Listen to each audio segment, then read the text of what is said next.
Salve, salve, rapa! Tudo tranquilo por aí? Começando mais um Fatcast 019, sempre trazendo para vocês aqui, compartilhando histórias de sucesso dos nossos convidados. Hoje eu estou com uma pessoa aqui que eu sou um admirador nato dele, já na resenha falando isso aí, porque eu já acompanho o trabalho dele há décadas, faz tempo, hein? Há décadas, então eu tenho aqui também como se fosse um professor para mim, porque quem me conhece, eu me formei em técnico de jornalismo, rádio e TV, então eu estou com um mestre aqui na minha frente, uma pessoa muito querida dentro da área também, que muita gente fala muito bem.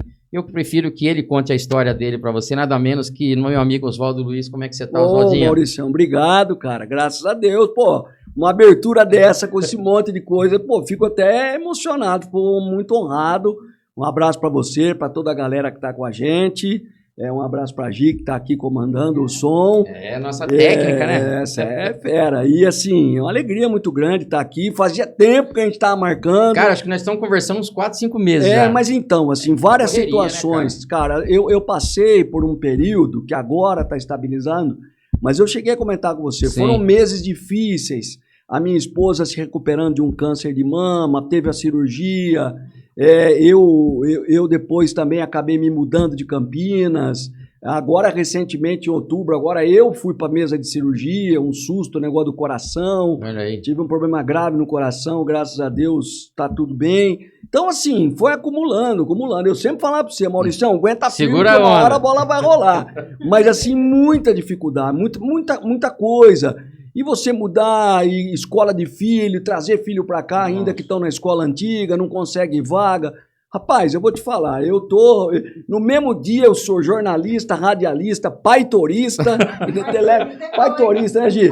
Leva filho para cá, vai buscar o outro lá, entendeu? Então é isso, cara, mas graças a Deus. Ontem, a hora que você mandou a mensagem, você viu que eu demorei para responder? Por quê? Porque eu já começo na minha cabeça a organizar o dia. Bom, antes de responder... Pô, Maurício, eu vou ver. Se eu falar eu vou. Hoje eu mandei mensagem pra você, pode ser às 5, às 3? Você falou, pode, porque aí nas 5 já, quando você me liberar daqui, vou dar um abraço em você, agir e já vou marchar. Então, essa é a vida, velho. Não, tá, eu sei como é que é. E parece que quando vem tudo uma vez, né? Cara, nós passamos assim um momento muito difícil, 2023, a minha saída da IPTV, né, a minha demissão, depois a gente vai entrar nesse assunto. Isso foi em fevereiro. Aí, em abril, ela foi diagnosticada com câncer de mama. E aí, a gente começou a correr atrás, tudo mais. Ela operou no final de maio. Só que, pela orientação do médico, ela fez a retirada total da mama. Por quê? Porque hoje os médicos orientam dessa maneira. Esteticamente, para a mulher, é mais difícil. Mas também do ponto de vista clínico é uma coisa com mais segurança. Sim. Porque se você faz só o quadrante, como os médicos falam, só aquele quadradinho onde está o câncer na mama, a chance de voltar é de mais de 25%. E se você tira tudo, em que pese a parte estética, você tem que colocar o expansor, tal, mas a chance de voltar é menos de 2%. Então, cara, é quase 100%. Então, assim, você vê. E aí aquela coisa, mas é autoestima. Sem dúvida, ela fez agora em setembro.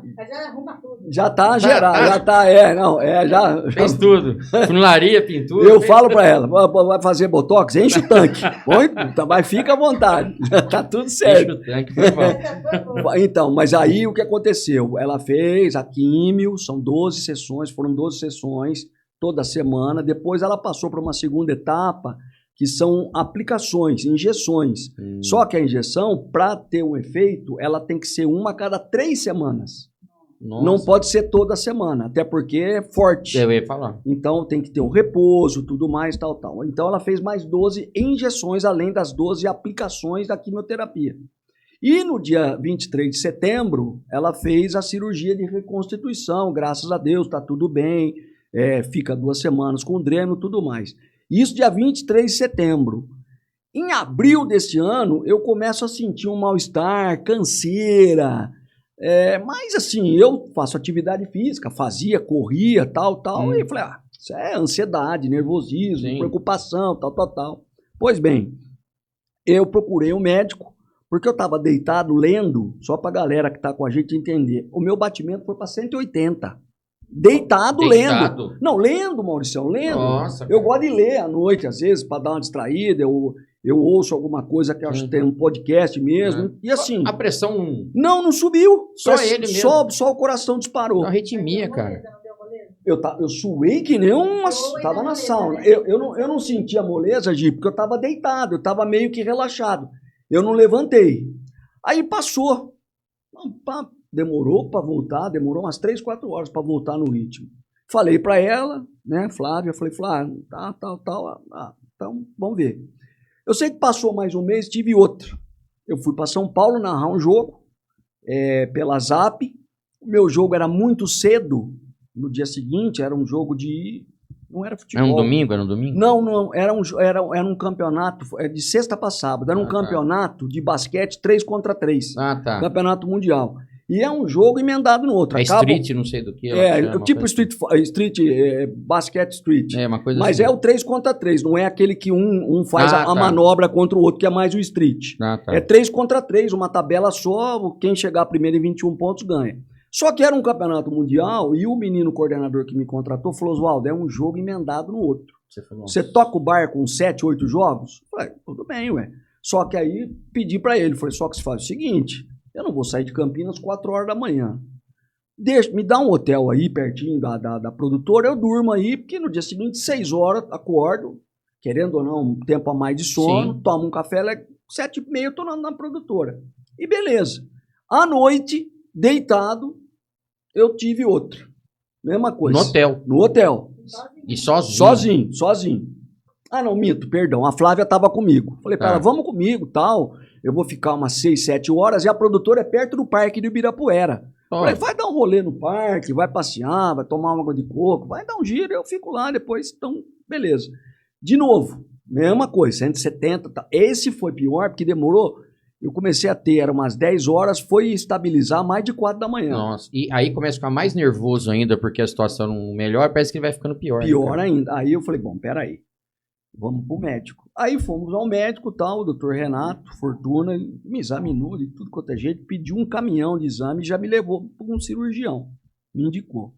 Aí o cirurgião falou, Oswaldo, vou começar com a parte boa. Dr. Gustavo Calada Guiar, um querido. Aliás, graças a Deus, Deus colocou um timaço para cuidar de mim. É a mão de Deus em todas as coisas. E aí ele falou, vou começar com a parte boa. Você tem o teu coração é limpo, você não tem nenhuma gordura, não tem nada, não tem nada obstruído, as artérias estão limpinhas, você não é fumante, você não está obeso. Então, se não fosse esse problema que eu vou contar para você agora, você nunca passava na frente de um médico, de um cardiologista. Nada. Agora, o que acontece?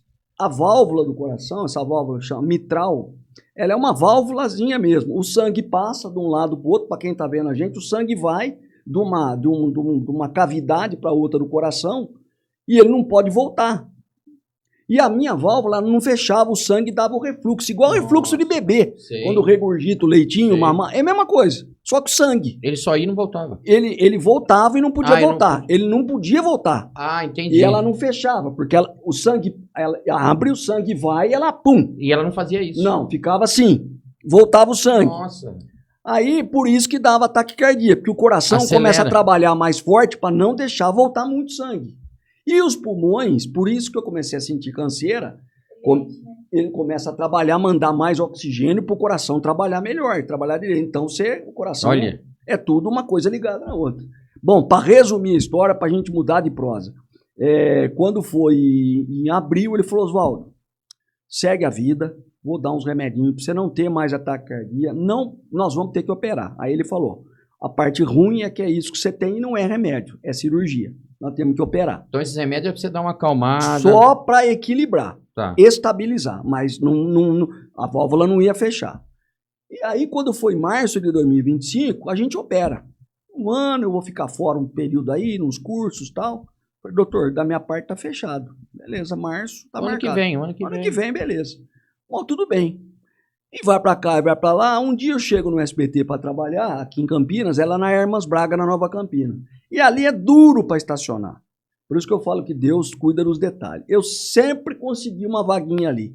Esse dia eu não consegui. Parei quase 2 quarteirões para baixo. Rapaz, para eu chegar da onde eu parei o carro na TV, Parecia uma maratona. Parece que eu corri 40. Eu cheguei na TV morto de cansado. Morto. Falei, se eu tivesse que entrar no ar agora, não tinha fôlego. Aí me assustei, velho. Já liguei pra ele. E aí eu tô carregando as coisas em casa, a gente pega uma caixa de papelão, alguma coisa pra doação e tal. Eu pego uma caixa com umas coisinhas das minhas crianças, tudo mais, cara. Eu pensei que eu tava carregando um sino. De tão pesado que tava. Você tava sem força. Aí eu liguei pra ele, falei, doutor Gustavo, assim. Ele falou, Oswaldo, vamos refazer os exames, você vai direto no cardiologista, que é o cabeça lá, que não opera, mas é o cabeça. Aí cheguei e tal, doutor Maurício Marçom. Esse nome é bom. Maurício é bom, é bom. Eu falo pra você, Maurício, pra mim, não tem um que eu não assino embaixo. Graças a Deus, a vida inteira. Doutor Maurício, assim, ele olhou, fez o eletro no consultório. Olhando pra minha cara, falei, Jesus amado. Vamos. Enfim. Ele falou, Oswaldo, o que o Gustavo falou pra você de operar?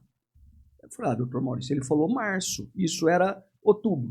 Na semana antes do primeiro turno da eleição, me lembro bem disso. Tá. Ele falou, não vai dar para ser em março. A pressão dos teus pulmões de 30 foi para 67. Por isso que você está cansado. Nossa. Daqui a pouco você vai ter canseira para ir do quarto no banheiro. Ele falou para mim. Daqui a pouco você vai ter canseira para andar 5 metros. Não vai dar para ser em março. Eu falei, quando então, doutor? Quando que o senhor acha? Ele falou, semana que vem. Você fez assim na cadeira. Eu falei, nossa, doutor, que velocidade, nossa, né? De março para semana que vem? Ele falou de semana que vem. Eu vou fazer uma carta, semana que vem, agora no começo da semana, eu estou num congresso, eu vou voltar e no outro domingo eu quero ser internado, porque segunda a gente te opera. E foi isso. Operei, abro o peito, porque não pode ser catéter. Aí arrumou, fechou a válvula, toma os remedinhos, agora tô... E você tá tranquilo, hoje você tá vendo que você tá normal, cara. Mas, por exemplo, falando do jeito que eu tô falando aqui, eu tinha tomado 5 copos d'água. Um balão de oxigênio junto. Então, assim, a recuperação é muito difícil, é uma recuperação muito desgastante, você não pode dirigir, você tem que dormir de barriga pra cima, não pode dormir de lá, é um sofrimento. Por isso que você falou aquele dia pra mim, é muito longe, cara, porque eu não posso dirigir muito tempo. Você lembra? Lembra que eu te falei? Eu não podia. Ele me deu alta semana passada para dirigir. E ainda que eu vi seus comerciais que você tá fazendo, que eu acompanho no Instagram, eu falei, pô, ele tá bem, ele tá falando... Eu vi que você tá falando bem. Mas eu tava com um amigo que tava dirigindo para mim. Ah, tá. Mas você ficou quanto tempo sem dirigir? Um mês. Você sabia que ela teve infarto? Você teve, vai? Com 32 anos. Misericórdia. Com 32, cara. Não, mas assim... Isso, o menino, porque eu tenho 62, o menino que estava na minha frente, no UCO, Unidade Coronariana da PUC, na minha frente, com 38, infartado, cara. Com 38? 31 na minha frente, assim, o meu leito era acho que era o 4, o dele era o 5, o meu era o 5, o dele era o 4, assim. Nossa, novo. Que nem nós aqui da porta. Novo menino. A minha Nossa. pressão desse dia, ela baixou, porque era trombose. O dela deu trombose. Cara, deu trombose, mas é de família. O pai dela morreu assim, Não. O pai não morreu assim. Não, mas ele teve também, né? Nos dedos do pé. Não, e detalhe, ela teve um infarto no dia depois que meu pai faleceu. Olha isso, cara. Aquele negócio que a gente fala que vem tudo uma vez. Meu pai faleceu num dia, no outro dia eu tava com ela lá na mesa, caiu na mesa, 7 dias na UTI entre a vida e a morte, tinha acabado de enterrar meu pai. Meu Deus do céu. E vem vem as coisas, cara, vem tudo uma vez. Eu falo assim, e do ano passado para cá, eu tenho passado por esse período porque, por exemplo, a minha demissão, depois o câncer da minha esposa, tudo, e eu tenho 2 adolescentes, né? Então, assim, o meu menino ficou muito revoltado. A gente ficou, inclusive, muito preocupado. Hoje ele está sendo acompanhado por uma psicopedagoga. Ele tá ele viu a mãe, depois ele viu o pai. Ele não se conformava, cara. Mas você vai falar isso para um menino de 15 anos? O trabalho foi ele. Mas ué. Teve um período que deu muito. Não, mas você tem uma sensação assim horrível. E para um adolescente de 15 anos, como é que você vai explicar para o menino? Que acontece, quer dizer, acontece. Pai, mas com a minha mãe? Não é com a sua mãe. Acontece com a mãe de várias centenas pessoas. E centenas de mulheres no Brasil, no mundo inteiro, milhares, milhões. Então não é com a sua mãe. Então a primeira coisa é isso. Mas te mandaram embora. Falei, mesma coisa. Quantos pais de amigos teus também não perderam o emprego? a gente vai se reerguer, vai recuperar e vamos tocar a E vida tudo pra isso aí frente. são provações da nossa Claro, vida, cara, é prova, mas Aí lá na frente você vai entendendo porque Claro. na hora você não tem entendimento e hoje eu disso. entendo exatamente por que era a hora de eu sair, porque Se você estava preso o lá. jornalismo que fazem hoje, por exemplo, em televisão, eu não teria condição de fazer mais, não é mais... Não, o que eu- vamos supor, não cabe mais para Não, você. pra mim não, pra mim não. Eu aprendi uma outra... Eu sou de uma outra escola de É, jornalismo, sim. entendeu? Eu sou de uma escola de jornalismo que hoje não se pratica mais. Eu não gosto de falar para não parecer antiético, deselegante, Mas eu sei o que você está falando. mas eu não faço parte desse perfil. Eu sou de uma época que para você falar este guardanapo é branco, você tinha que checar a informação. Você tem que provar para você primeiro que Checar a era. informação. Você não falava e depois corria atrás. Não, primeiro você checava, você dava tal. Aí você dava a notícia. E hoje, infelizmente, não é mais assim. Indivíduo, essas diz que me diz, tem muita vida sendo prejudicada. Não, Depois, para você provar que o Cê- verde não é amarelo, você cara, vê a quantidade de gente hoje que usa televisão, usa veículo de comunicação agressivo, violento, malcriado, sabe? E aquela coisa, né? Recentemente o Renato Gaúcho deu uma entrevista falando para os jornalistas, vocês também são pais de família, vocês também andam na rua, porque realmente hoje em dia tem muito torcedor com o microfone na mão. Então o cara... Isso, ele vai pro lado dele. O cara usa toda a emoção dele, o sentimento dele para atacar, não para criticar. E aí eu vi muita gente reclamando em relação a isso, mas assim, eu entendo a situação do Renato. Eu entendo a postura, porque assim, não há responsabilidade, cara. Isso tanto Entendeu? no esporte quanto na política. Nossa, Como tem jornalista que é do lado 1, lado claro, 2, mas aí ele puxa a sardinha pro lado dele que ele acha que é, ele vai lá e fala. o que é é a lição número 1, cara. O jornalista não toma partido, não tem lado. O jornalista, o lado dele é a É informação. informação, ele tem que levar para o público Lógico. aquilo que ele descobriu, que ele viu, que tem fundamento para a pessoa entender. Acabou, informação. E ele informa, quem tira a conclusão é o telespectador, é o internauta. O que eu acho, é o- tal. Entendeu? Não é opinião. Hoje, a gente vê tanta coisa, a gente nem sabe se é verdade mais, cara. Mas Até a própria credibilidade do próprio jornalismo Nossa, caiu perdeu, muito, cara. Muito. Imagina, que isso. As redes sociais, elas ajudaram muito hoje, são veículos de comunicação, costumo falar. Cada um de nós tem um canal de televisão na mão, que é esse treco Exatamente. aqui.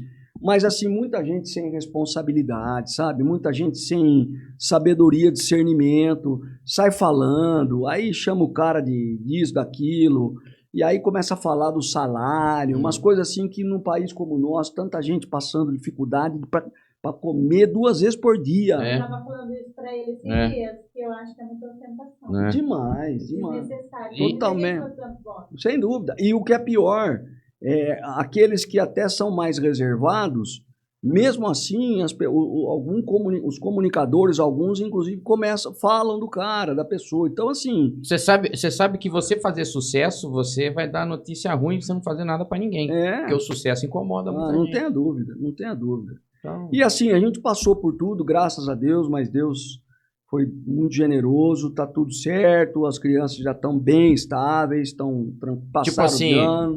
o mar agora tá baixando. Tá baixando. Tá começando a ver terra à Graças vista. a Deus, passou a tempestade. Passou a tempestade. Não foi fácil, cara. Não Foram 23 e 24. E sabe o que eu falo pra você, cara?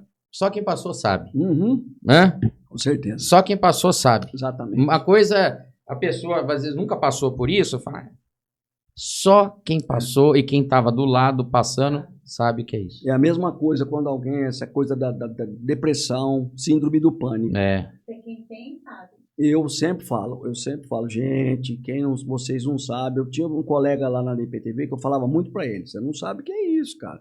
Graças a Deus que você não sabe, mas não julga, porque é uma coisa horrorosa. Eu acho que é frescura. Horrorosa. Eu tive depressão. Eu tive uma colega na Rádio Globo em São Paulo que ela parava num sinal, a gente estava indo transmitir jogo, parava num sinal, ela falava, começava a olhar para mim, vou morrer. Calma, Thalita, acho Tatiana, tantos anos. Vou morrer? Não, tô morrendo. Mas como morrendo? Calma, você tá bem, tá corada. Esse é o síndrome do pânico. Tô morrendo, pelo amor de Deus, me tira daqui, cara. Em São Paulo, um trânsito, você não tinha nem 10 centímetros pra direita nem pra esquerda. Então, assim, a depressão e o síndrome do pânico são complicados. Eu tive um episódio há uns 25 anos atrás, em que eu, assim, mas graças a Deus, perto do que a gente ouve e relata, o meu foi café com leite, água com açúcar. Eu tinha dificuldade para levantar, para trabalhar, tudo, às vezes não queria comer. Mas era depressão, senhor? Era um pouco depressão. Eu não queria comer, eu não queria, às vezes, eu ficava sem fazer a barba. Eu apresentava o Globo Esporte na época. Como é que eu vou ficar sem fazer a barba? Naquela época a Globo era rigorosa com a gente até, imagina, entendeu? Então, assim, quem não sabe e julga e dá opinião, é o que eu sempre falo. Cuidado, porque ninguém tá para brincar com isso, não. Como dizem, ninguém tá a escape. Exatamente, com certeza.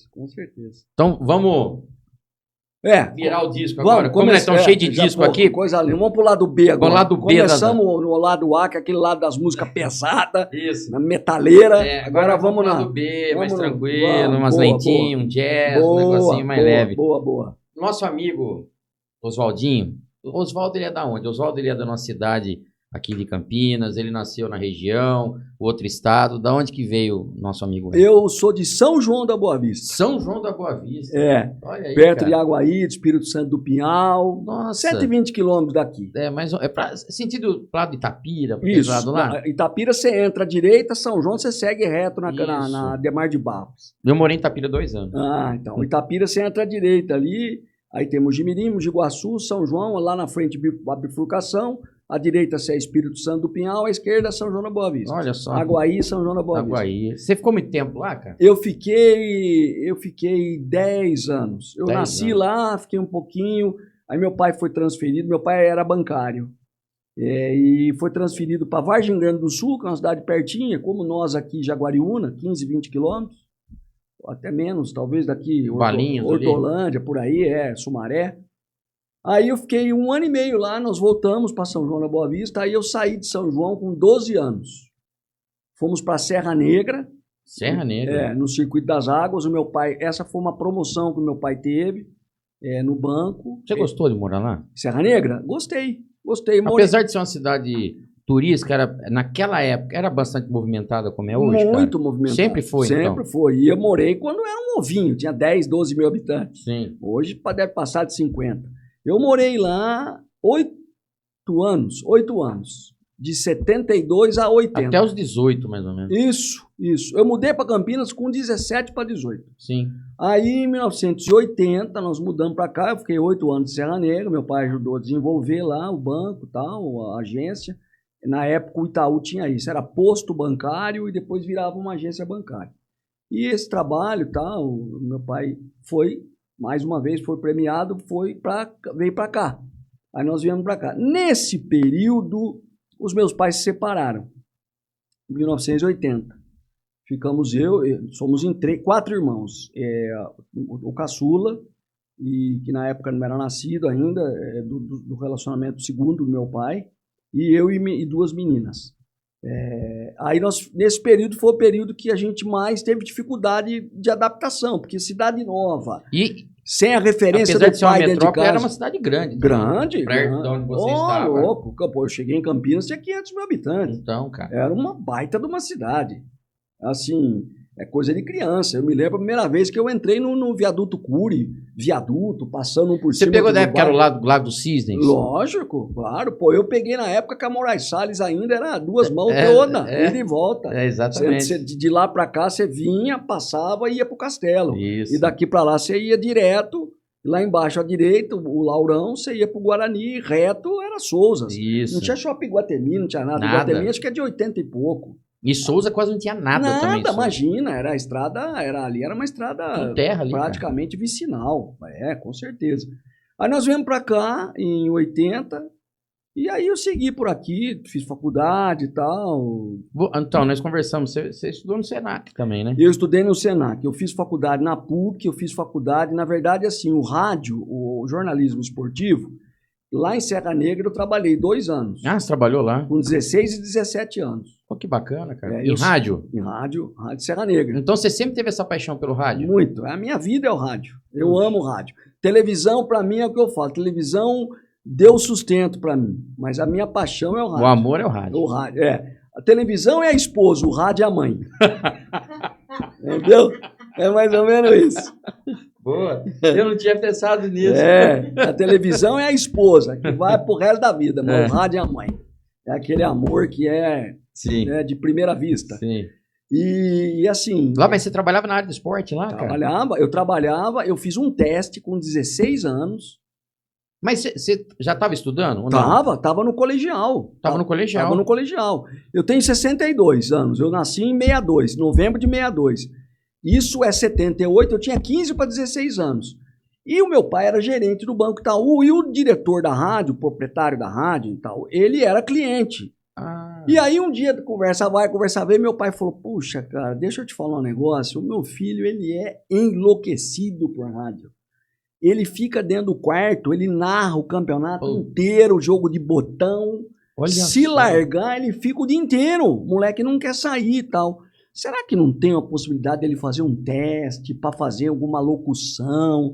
Você dá uma... Naquela época tinha um jornal impresso, a Gazeta Esportiva. Você não é da época da Gazeta Esportiva, é? Eu lembro da Gazeta. Você lembra? Você recortava e lia. Aí pegava do Diário do Povo, do Correio. Aqui, lá era a Gazeta Esportiva, a Folha de São Paulo. Você recortava e lia. Hoje à noite o Palmeiras enfrenta o Botafogo no Campeonato Brasileiro, tal. Você lia. Aí meu pai falou pra ele, pô, não dá uma chance e tal. Ele falou, claro, não tem problema nenhum. Ele falou, ele tem vontade de ser repórter de campo. Aí o seu Alcebiades, que era o dono da rádio, o diretor-geral, falou, faz o seguinte, o ano que vem nós vamos começar a cobrir o Campeonato Paulista, que na época era a 3ª divisão, tinha o Serra Negra Esporte Clube. Tem esse time ainda? Não tem, é extinto, falar, é extinto. Tanto a Portuguesa de Serra Negra quanto o Serra Negra Esporte Clube estão extintos. Que pena, né? Muito triste. Assim, eu tenho uma memória afetiva muito grande. Ele falou, eu faço um teste com ele para fazer alguma coisa lá de estúdio e o ano que vem, eu não tenho, ele vai lá e faz. E o homem se encantou, rapaz. Eu comecei a fazer, o homem foi no banco e falou pro meu pai, caramba, o moleque tem 15 anos, tem certeza?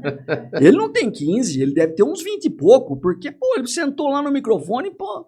Bom, desenrolou. Resumi a história para não esticar muitos.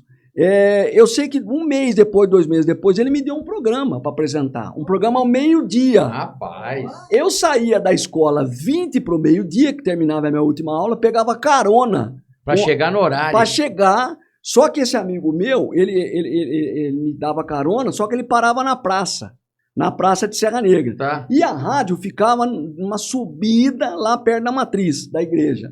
E eu subia correndo. E ainda tinha que falar no microfone. E eu tinha que chegar uns 5 minutos antes para tomar uma água e respirar. E tinha um discotecário, que era um cara maravilhoso na época, que me ajudava. Ele já punha a lista de música. Antigamente falava sonoplasta, né? Sonoplasta. Opa, sonoplasta. O que ele fazia? Para eu tomar um gás e para eu ler alguma coisa no jornal, porque durante a aula, de manhã eu estava na escola. Para eu ler um pouco de notícia, o que ele fazia? Ele punha 2 músicas mais compridas. Então eu anunciava, vamos ouvir agora com fulano e fulano, tal. Música de 3, 4 minutos. E depois, na sequência, você vai ouvir tal. E nesses 5, 6, 7 minutos de música, eu no jornal. Olha aí. E já com a tesourinha aqui, recortava. Bom, aqui tem uma do Corinthians, aqui tem uma do São Paulo. Fazia tudo na hora. Na hora, no coração. E se a raça tivesse erro de português no jornal, eu ia também, não dava nem para ler. Eu separava uma notícia de cada time e falava um pouco do campeonato amador da cidade e tocava o programa da meio-dia a 1 da tarde. E assim começou. Olha aí, cara. Quando eu vim para Campinas, eu fiz um teste na rádio Central, mas não fui aprovado. Não tinha vaga, tal, tudo. Eu era muito menino, tinha 17 anos. Mas você veio para fazer um programa musical também? Não. Eu vim pro esporte. Que aí eu comecei a ser repórter de campo lá, tudo mais, tal. Aí eu vim e não deu certo. Falei, quer saber de uma coisa? A minha paixão, além do rádio, é biologia, é bicho. Eu falei, eu vou fazer faculdade e vou prestar vestibular de biologia. Esse negócio de rádio não dá dinheiro para ninguém. Olha aí. Eu vou ser biólogo, vou ser pesquisador, eu vou pro meio do mato achar os bichos. Deixou de ser pesquisador, né? Eu falei, eu vou atrás disso aí, eu vou mexer com isso aí, vou dar aula. Porque aí a minha mãe falava, não, você se comunica, vai dar aula. Minha mãe, vai dar aula. E de fato eu dei aula no Carlos Lencastre, ali no Jardim Garcia, no estágio. E fiz a faculdade. Aquela escola grandona lá? Eu fiz a faculdade, fiz estágio. Bom, para resumir, eu sou biólogo formado. Você fez mesmo? Fiz, completei a faculdade. É uma coisa que chama licenciatura plena. Eu posso dar aula até em cursinho, podia, Olha né? aí. Hoje, logicamente, não me atrevo. É professor, hein? Eu fiz plena também. Você fez? De biologia? Não, de pedagogia. Pedagogia. Então, eu fiz plena. Tinha a curta, que é 3 anos, e a plena, que é 4 anos. Plena também. E, beleza. Quando vira de 84 para 85, Mas lá dentro de você não começou a fazer falta? o rádio? Nossa vida. Por mais que você fale, Pelo não quero amor mais de saber Deus. disso aí, tô seguindo meu rumo aqui. Minha paixão. Coçava a mão, né? Minha paixão. E a gente numa fase financeira muito difícil, meus pais separados, o meu pai tentando se recolocar, tinha saído do Banco Itaú, e eu escutava o radinho de pilha, punha embaixo do travesseiro. Só que eu dormia.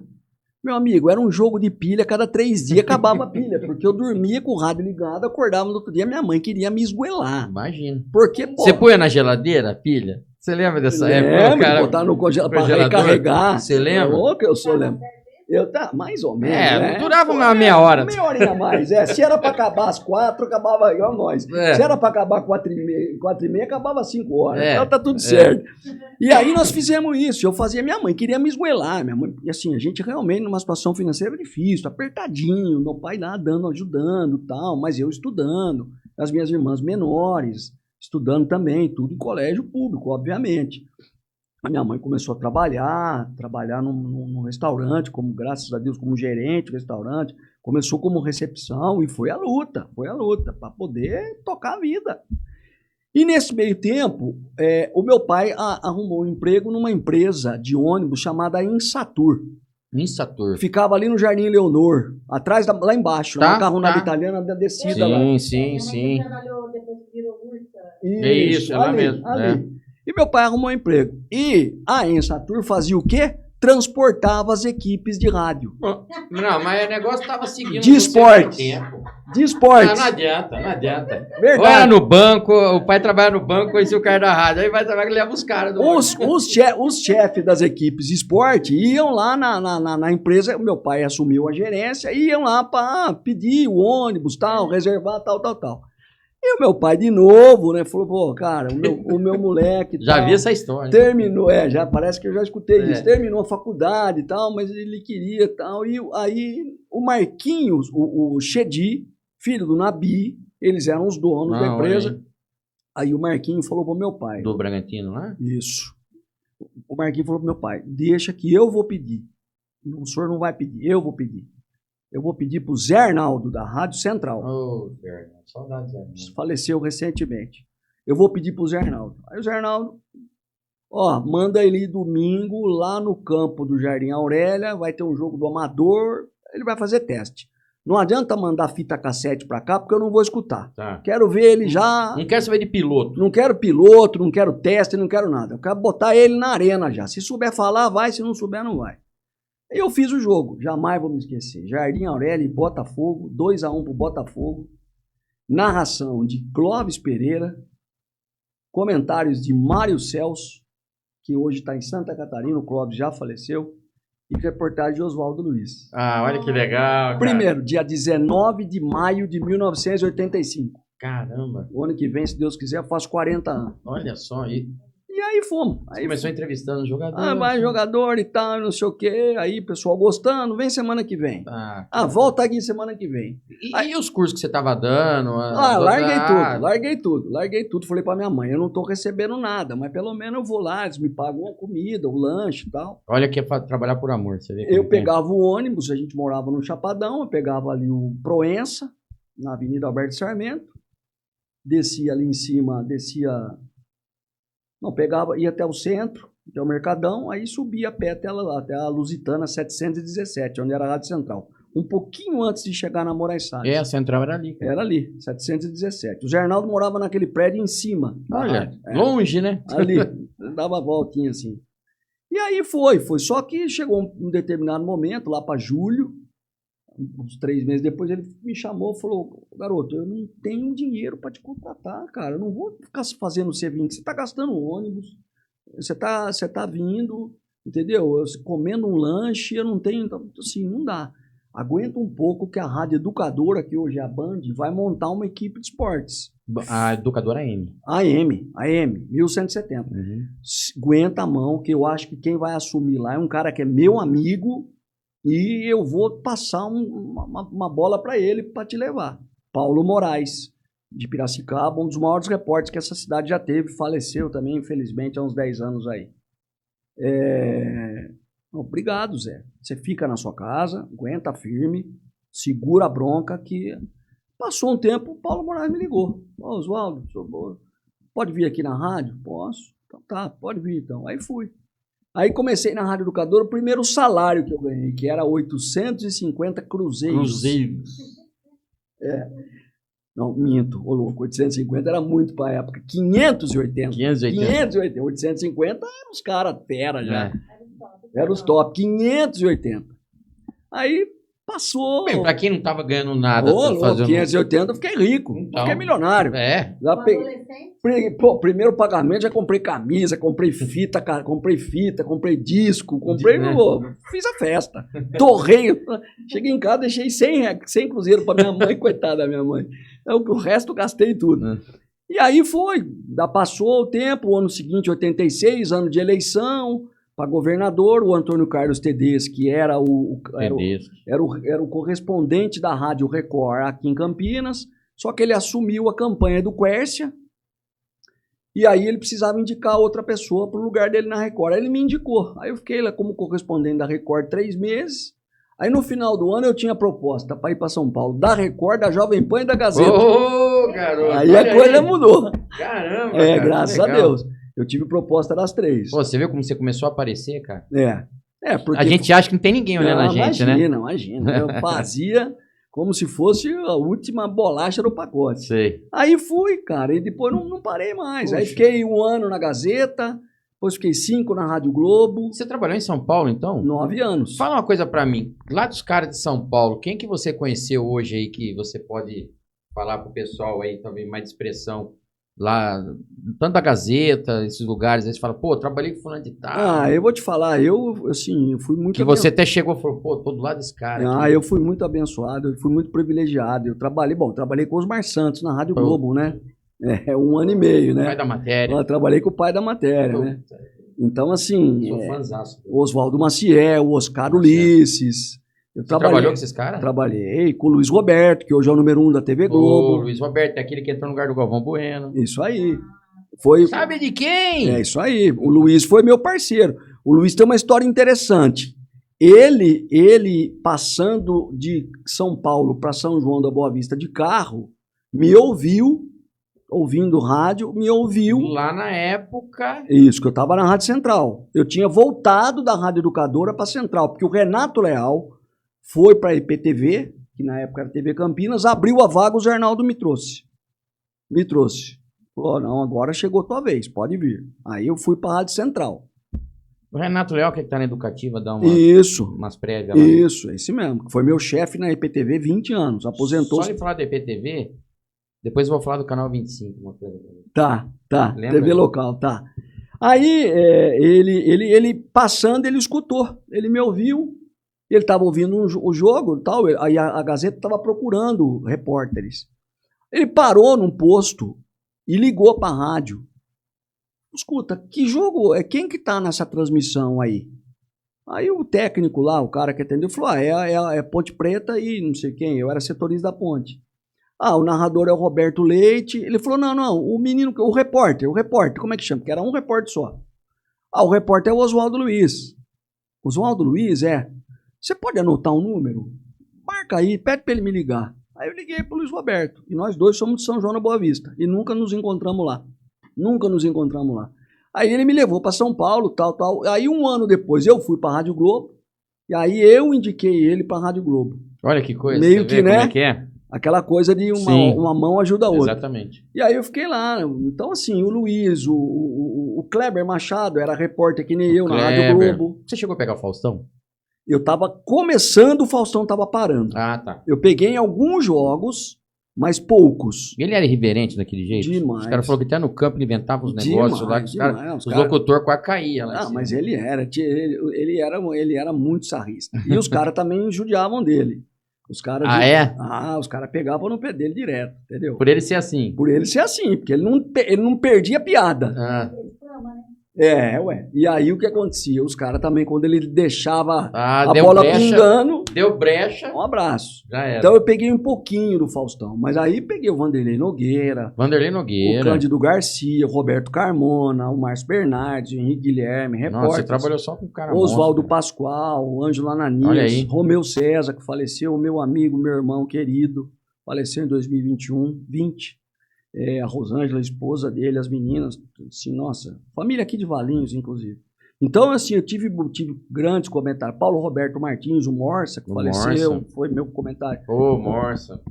O Carlos Aymar, narradores, assim, dos grandes locutores, eu não trabalhei só com o Fiore Gilhote e com o Zé Silvério. Trabalhava em O outro Gilhote é profício. aquele abre suas cortinas. Cortinas e começa o espetáculo. A gente conversava, convivia, mas nunca trabalhamos no mesmo prefixo. Mas eu fui de uma época do rádio, que o rádio de Campinas era uma potência. Você tinha 6 equipes de esporte em Campinas. Você tinha Cultura, Brasil, Central, Educadora, Nova Sumaré, 5 equipes. Sim. E Nova Sumaré, 5 equipes. E só Nego Fera também. Só, pelo amor de Deus. Pelo amor de Deus. Narradores era Mário Celso, Washington Luiz de Andrade, Dionísio Pivato, quem mais? Roberto Leite, Clóvis Pereira. Nossa, meu Deus do céu, cada narrador zaço. O pessoal não tem noção, mas a força que era o rádio. A Força que era o rádio. Uma fala hoje de televisão, de streaming. A força que tinha o rádio, cara. Que isso? O rádio às vezes tinha mais força que a televisão. E você se destacar em São Paulo para ir para uma rádio, naquela época a gente tinha o sonho de ir para São Paulo. Sim. Aí repórter de campo tinha Renato Leal, José Carlos Silva, Ariovaldo Isaac, Renato Otranto, José Roberto Ercolim, um menino que faleceu recentemente de Porto Feliz, um baita de um repórter, trabalhou na rádio Jovem Pan muitos anos. Quem mais? Sérgio Jorge, Wagner Ferreira, Roberto Diogo. Sim. Roberto Diogo. Cada rádio, cada emissora de rádio tinha 2, 3 repórteres de ponta. Sim. De ponta. E é bom a gente ter. Eu penso assim: o rádio, ele não é um estudo, ele é um dom, cara. Eu acho. O rádio, ele é sério, porque Eu acho. não é qualquer um que vai lá e estuda e consegue pegar isso daqui Aí- e levar, entendeu? E entender como é que funciona. Sem dúvida. Pra mim é dom, porque você tá falando o nome de cada monstro, cada negro, Não. cada pessoa sagradas aí, dentro do rádio, e você vê que é o dom. Não é qualquer um que estuda, fala, vai lá e fala. Não é assim. Não é. O cara Olha, ele tem que estar dentro deles. Né? Os plantões esportivos eram José Arnaldo, Valdenê Amorim, José Ribeiro, o Edson Souza também era plantão. Assim, era muita gente boa, mas era muita gente mesmo. Não era.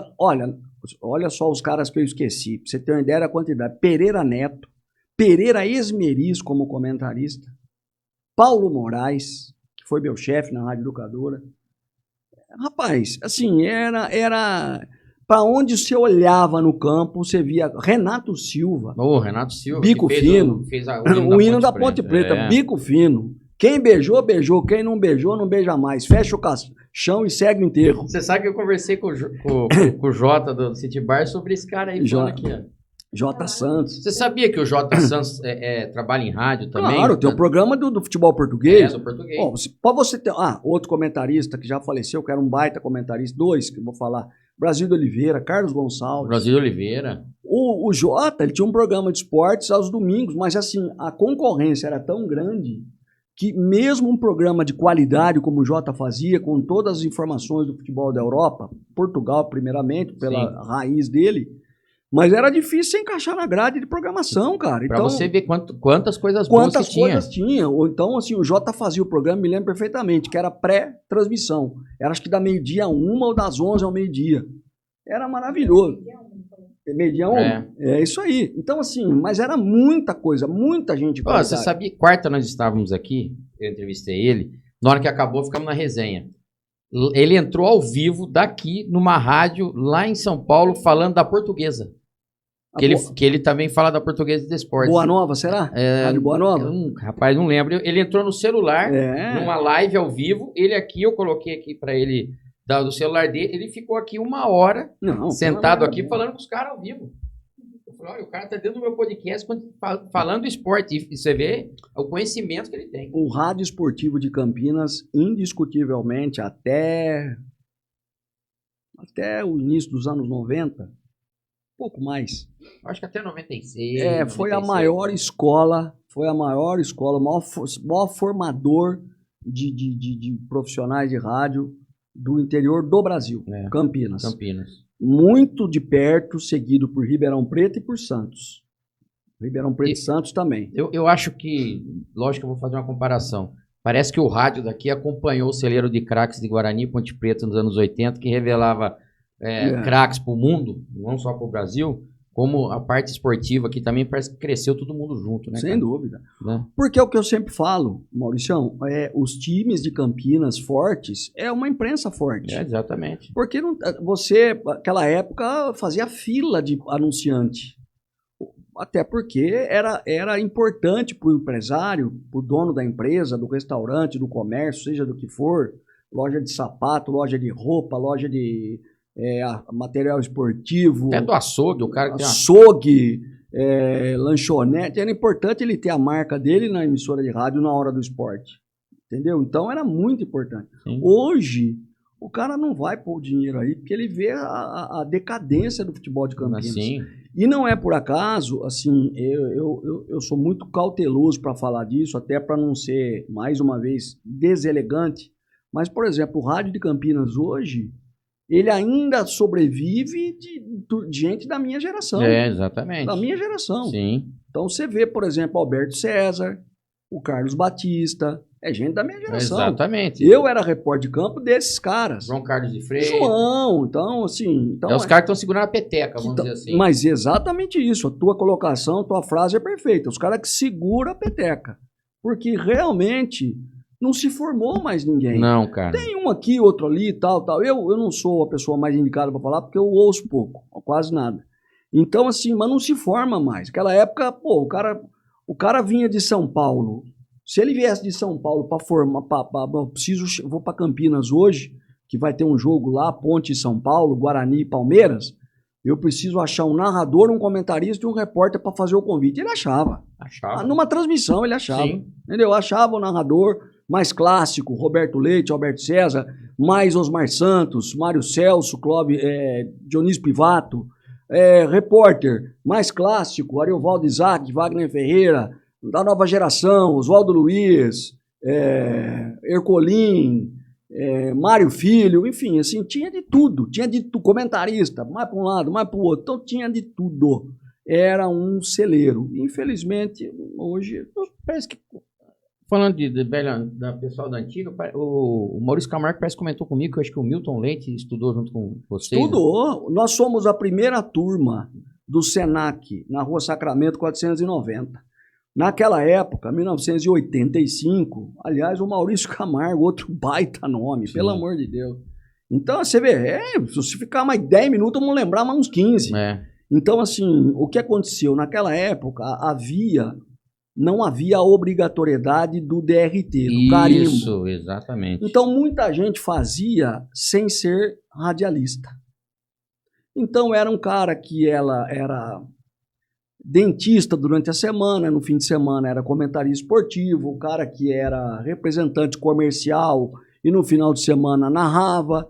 Aí o que aconteceu? Houve um choque do Ministério Público do Trabalho com o Ministério da Educação e Cultura, vieram para cima para multar as rádios assim pesadamente. Eu acho que foi em 88, você não foi? 85, primeira turma. Ah, tá. Que é a turma do Maurício, eu, essa tropa aí. Sim. O pessoal do Milton Leite, essa turma aí, 85. Então, o que aconteceu?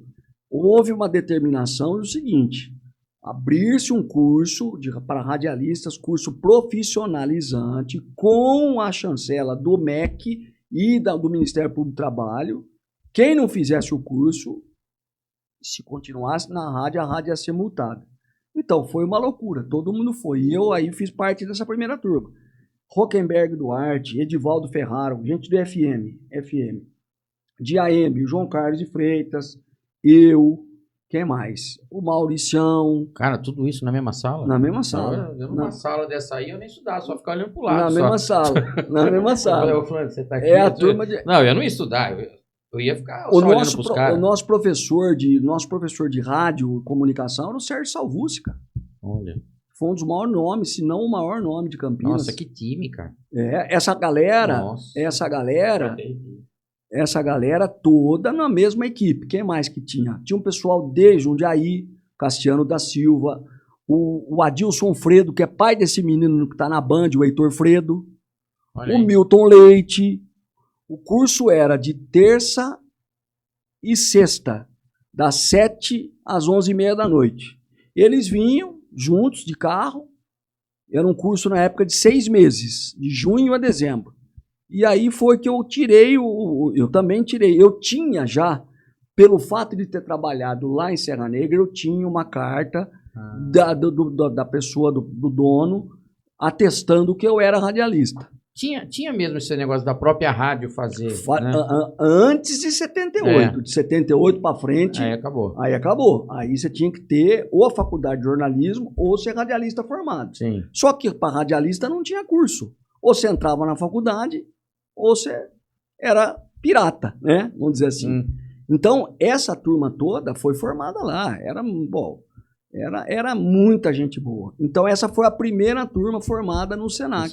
1985. Você vê que parece que hoje, na área de jornalismo, parece que não exige mais o DRT de jornalista. Não exige mais. Não, nem o MTB, nem o de jornalista. Não, né? Não precisa mais. Não precisa mais. Enfim. Foi uma decisão Então vai ter um monte de jornalista aí também, aí, né? Daqui a pouco... Você tá entendendo o que eu tô falando? Com certeza. Não, por isso que, né, tem umas coisas... essas coisas aí, malucas aí. E aí, cara, como eu tenho que, né, dar uma acelerada aí por causa do meu amigo... Fica tranquilo. Aí o que acontece? De São Paulo, você chegou a voltar para Campinas? Voltei. No rádio? No rádio. Aí agora eu quero saber de curiosidade. Por quê? Porque eu sei que Campinas era forte, mas o sonho de todos era ir para São Paulo. Eu fiquei 9 anos lá, de 86, 7, né, até 94, 95. Acontece que em 94 eu estava na Record e... Na Rádio Record. Rádio Record. Você pegou a época da Copa? Peguei. Cobri a Copa de 94 pela Record e a de 90 pela Rádio Globo. A de 90 e 94, como repórter, fui para a Copa de 90 e para a Copa de 94. O Tetra eu estava lá. Quando nós chegamos dos Estados Unidos, era o bispo Edir Macedo, era o bispo Odorilton, o bispo João Batista, que eram os dois suportes dele e tal. Havia uma euforia na Rádio Record. Por quê? Porque a audiência, o Ibope, media a audiência só em jogos do Brasil. Só nos jogos da seleção. Jogos do Brasil, tá. E nós ficamos em segundo lugar, só perdemos para a Rádio Globo. Caramba. Chegamos a ganhar até da Jovem Pan, empatar com a Bandeirantes. Olha. Sendo que nós saímos do Brasil com a missão de ficar entre os 4. Caramba, hein? A ideia era essa. A ideia era essa. E aí, quando a gente chegou a ser segundo colocado em alguns jogos, que bacana, hein? Ou até em terceiro, mas empatado com o segundo, assim, eles tinham lá uma média para calcular. Quando nós voltamos para São Paulo, para o Brasil, foi uma euforia. Pra você ter uma ideia, evidentemente, eu fiquei 2 meses cobrindo a seleção fora. Como repórter. Como repórter, cobrindo o dia a dia da seleção. A gente levou uma fortuna em dólar na época. Porque já tinha aquela briga, aquela rixazinha do Edir Macedo com a Globo. Ah, tá. Então, o diretor financeiro da Record quis saber quanto que era a verba do repórter da Globo. E deu a mesma coisa pra gente. Então, vocês estavam na primeira linha. Não, eu voltei, pra você ter uma ideia, eu voltei dos Estados Unidos com um valor que eu não consigo hoje imaginar qual seja. Eu sei que eu tinha um carro, um cadetinho, e mais esse dinheiro eu comprei um carro zero. Olha aí. Eu não sei exatamente que valor que era. Naquela época parece que o real valia $1, né? Isso. Durante a Copa teve o Plano Real, dia 1º de julho. É verdade. do Fernando Henrique Cardoso. Verdade. 1º de julho, nós estávamos lá. Gente, quem não sabe, primeira vez que nosso dinheiro foi valorizado. hein? Foi 1 para 1. É. E aí nós voltamos. Quando nós voltamos, claro que eu voltei com todas as notas de tudo que eu fiz, com o dinheiro,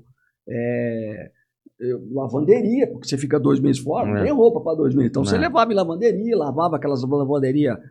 Primeira vez que você foi fora? Você viajou fora? Não. Você já tinha conhecido os Estados Unidos? Não, Estados Unidos não. Não, né? Não, eu tinha ido para outros países. Estados Unidos foi a primeira vez. Estados Unidos e Canadá, porque o Brasil jogou em Canadá. Isso. No Canadá também é amistoso. Então, assim, eu trouxe tudo, as tuas notinhas e tal. Aí, na hora de prestar conta, o diretor financeiro lá, junto com um dos bispos, acho que com o bispo João Batista, chamava a gente para prestar conta. E aí, para surpresa nossa, começou essa coisa. Ó, o seguinte, trouxe dinheiro? Trouxe, claro. Aqui estão as notas para comprovar e o dinheiro eu não trouxe comigo, tá na minha casa e tal, mas obviamente a hora que o senhor quiser eu trago para devolver, né? Usei. E as notas estão aqui para comprovar o que eu usei. Aí ele falou para mim desse jeito, falou, com essas notas aí, era uma pasta, sabe aquelas pastinhas de plástico? Lembro. Que tinha um elastiquinho em cima, outro aqui? Faz uma fogueira com essas notas e usa bem o dinheiro, porque você mereceu. Olha. Eu tinha tanto medo, eu sou moleque do interior, né? Desconfia até da sombra, né? Eu tinha tanto medo que eu fiquei, isso que ele falou para nós foi no começo de agosto. Eu fiquei acho que uns 2 meses com o dinheiro em casa. Com medo, sem mexer. Tipo aquele negócio, não é meu. Não é meu. Não tinha caído a ficha. Vai que esse homem se arrepende e perde o dinheiro de volta. Como é que eu faço para pagar ele? Você guardou as notas também? Mas tudo. Fogueira aqui, fogueirão. Vou aqui para ele, ó. Eu guardei tudo.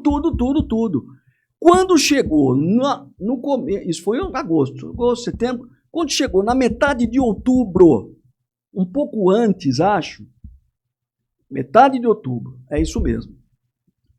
Teve uma nova reunião e aí eles chamaram a gente para dizer que ia acabar a equipe de esportes. Cara. Que todo mundo. Mas depois um avanço daqui. Pois é, a gente. Entender, não dá. Você achava que agora você ia estourar mais. Pelo amor de Deus, achava que a gente ia nadar de braçada. Aí ele chamou um por um para dizer. Um por um, começando pelo Oswaldo Maciel, que era o chefe da equipe. Que não ia renovar o contrato lá, a gente era PJ, não era CLT, era pessoa jurídica. Que não ia renovar o contrato de ninguém, que a partir de 1º de janeiro de 95 estava todo mundo desempregado.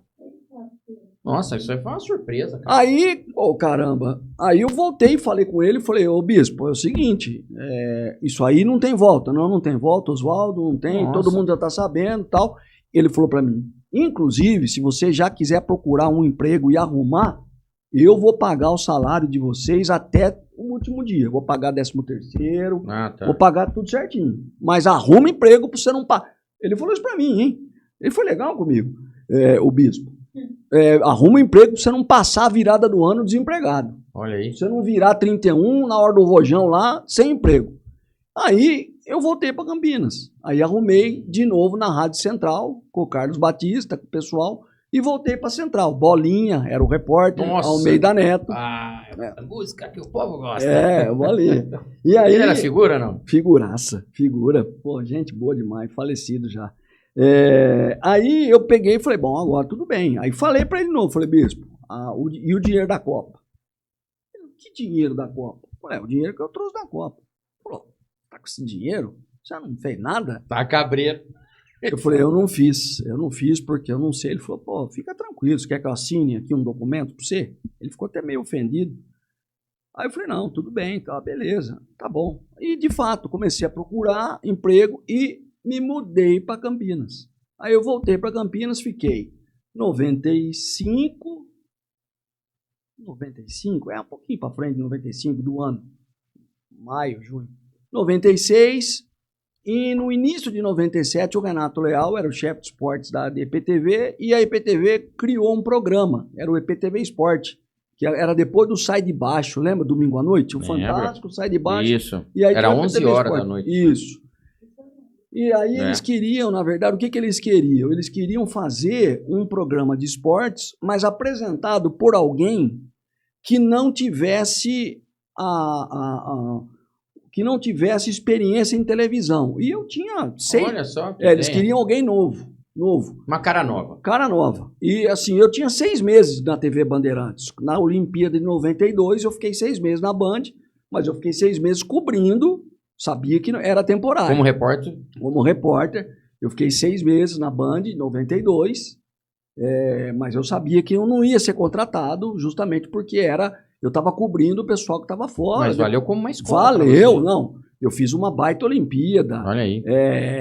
Entrei no jornal da Marília Gabriela, na época, que era o jornal da Band. Entrei em vários programas, tanto que eles renovaram meu contrato mais 90 dias. Olha Nem aí. era para seguir. Aí fiquei mais 90. Você trabalhou com o Luciano? Trabalhei. Teve a honra, né? Trabalhei. Na final da Olimpíada, na medalha de ouro do vôlei, Brasil 92. Brasil e Holanda, eu estava na casa da família do Marcelo Negrão, que fez o último ponto de saque. Putz. E aí ele começou a girar os repórteres e começou justamente pela família do Marcelo Negrão, que estava com fone. Com aquela farra toda depois do lance. E aí ele me chamou, eu abri o giro. Eu abri o giro, cara. Luciano, o Oswaldo Luiz, tá na casa da família do seu Juraci, o pai dele, nunca me esqueço, a mãe é Dona Naíra, acho. E aí eu entrei e tal, trabalhei com ele, trabalhei com o Rivelino, trabalhei com o Datena. O Datena. O Datena não era esse maluco hoje, o Datena era um maluco beleza. Sim. O Datena narrava futebol, trabalhava com repórter de campo. Reportaço. O Datena é de Ribeirão Preto. De Ribeirão Preto. Quem revelou o Datena foi a IPTV Ribeirão. Tem um outro cara que é da época dele, de campo, que ele faleceu até meio... Eli Coimbra? Eu era fã do Eli Coimbra, sabia o jeito que ele falava. Também trabalhei, convivi, não trabalhei com ele. Sim. E o Datena era um malucão, mas um cara pelo amor de Deus, um querido. Eu vi esse episódio aí, meu coração cadeira? ficou apertado, porque eu falei... Não é ele, né? Se falar, não é o Datena. Falou, gente... Mas assim, não precisava ter entrado Mas a naquilo. pessoa, quando ela vai envelhecendo, vai modificando algumas coisas. Às vezes, talvez tenha se tornado uma pessoa com paciência menor. Mas aí é a hora que você tem que ser mais seletivo, escolher... Como diz o meu compadre, aí você tem que escolher as brigas. Quando você é moleque, você briga com todo mundo. 5 horas por dia. É. Quando você está mais maduro, você tem que escolher. Essa, por exemplo, não era uma coisa que ele tinha que ter entrado. Totalmente. Até pela imagem dele. Você viu que ele foi demitido, né? Eu vi. Agora, ontem. Eu vi. Então, assim... E ele era o cara mais... Aquele horário era dele. Pô, total. Então, assim... aí o Renato fez o teste comigo aqui, eu passei no teste e fiquei 27 anos no EPTV. No ano passado, em fevereiro, veio o corte, e aí a demissão e tal, iam mudar tudo, enfim. Saiu bastante gente. Muita gente. Saiu aquela repórter que fazia o Jornal Regional segunda edição, a Loirinha. Marcela Varani. A Loirinha saiu também, saiu bastante gente. O ano passado foram 4 cortes. Foi em fevereiro, março, maio e acho que julho. Eu fui no corte de fevereiro. Mas assim, da minha equipe, da minha turma, tem 3 ou 4 hoje lá. O resto tá todo... O Renato estava junto com você até o final? Ou não, o Renato aposentou em 2017. 2017. Aí de 2017 a 2023 eu fiquei como coordenador de esportes. O cargo de chefe de esportes foi extinto. Sim. Acabou o cargo. Aí eu assumi como um coordenador de esportes. Ah, tá. Não era um chefe, mas também não era um produtor mais. Eu era um coordenador. Coordenador é o cara que escala a equipe, entendeu? O jogo do Guarani com a ponte lá. O repórter vai ser o Maurício, o câmera vai ser o cara que segura as coisas ali. É o cara que coordena, é o coordenador. Até 2023. E é engraçado que quando eu fui demitido, é interessante essas coisas, né? Você nunca espera, lógico. Mas muito menos nessa época, porque eu tava numa fase muito boa, vivendo um momento muito bom. Eu fiquei 3 anos sendo o único locutor do interior de São Paulo, do Brasil, que era stand-by do Galvão. Eu fiquei de stand-by. O stand-by é o seguinte, o Galvão tá no estádio, eu fico lá no estúdio, sentadinho aqui, que nem nós estamos, né? E, assim, ele chamava você de qualquer coisa que precisasse lá, algum problema, eu tocava daqui. Você vê, ele assumia. Então, assim, eu fiquei 3 anos sendo do Kleber, do Galvão e do Luiz o stand-by. Eu já vi você fazendo... Show do intervalo. Show do intervalo, Sim, várias então, vezes. várias Mostrando vezes. os gols do que aconteceu nos outros jogos. Nos outros jogos. E eu fiquei... Então eu estava vivendo um momento muito bom. Pois veio a pandemia, claro que as coisas mudaram muito, totalmente, modificaram totalmente. Mas em dezembro de 2022 o Pelé faleceu e a gente fez uma cobertura aqui em Campinas muito boa. A gente conseguiu boas reportagens. Eu encontrei o goleiro que tomou o último gol do Pelé, oficial, com a camisa do Santos. Ele mora lá no Jardim Miriam, na saída para Mogi. Sérgio Gomes. Mora aqui na nossa região. Mora aqui, Caramba. Jardim Miriam, na saída para Mogi, lá em cima. O cara ficou marcado pelo último gol que ele tomou. O último gol do Pelé. E ele é uma pessoa muito reclusa, nunca falou. E eu fiquei no telefone 2, 3 dias para convencer ele. O Pelé ainda estava vivo. Pô, Sérgio, preciso, cara. Aí até que ele pegou e falou, não, beleza, manda a equipe aqui que eu vou falar. Olha que bacana.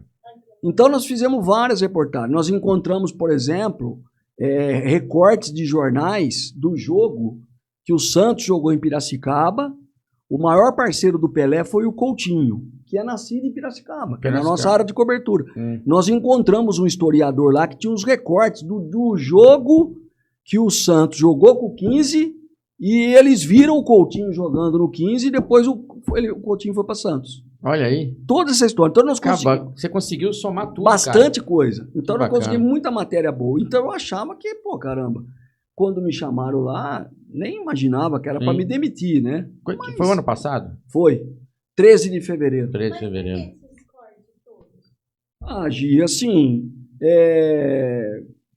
eles falam que é questão financeira, outros falam que... Fala que é custo, né? Custo de gasto. Pode ser, mas a gente também não ficou rico, né? Lá não ganhava... Porque você tinha tempo de casa. Lógico, claro que, evidente que eu não vou mentir aqui pra galera, né?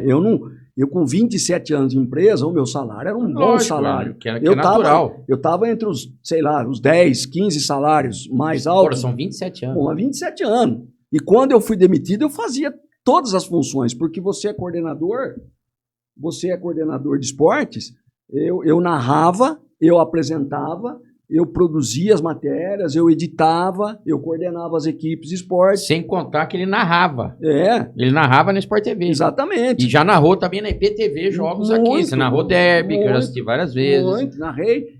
De 87 a 2023, tudo que tem de esporte eu narrei. Sim. Eu narrei mais de 60 jogos da Taça IPTV de futsal.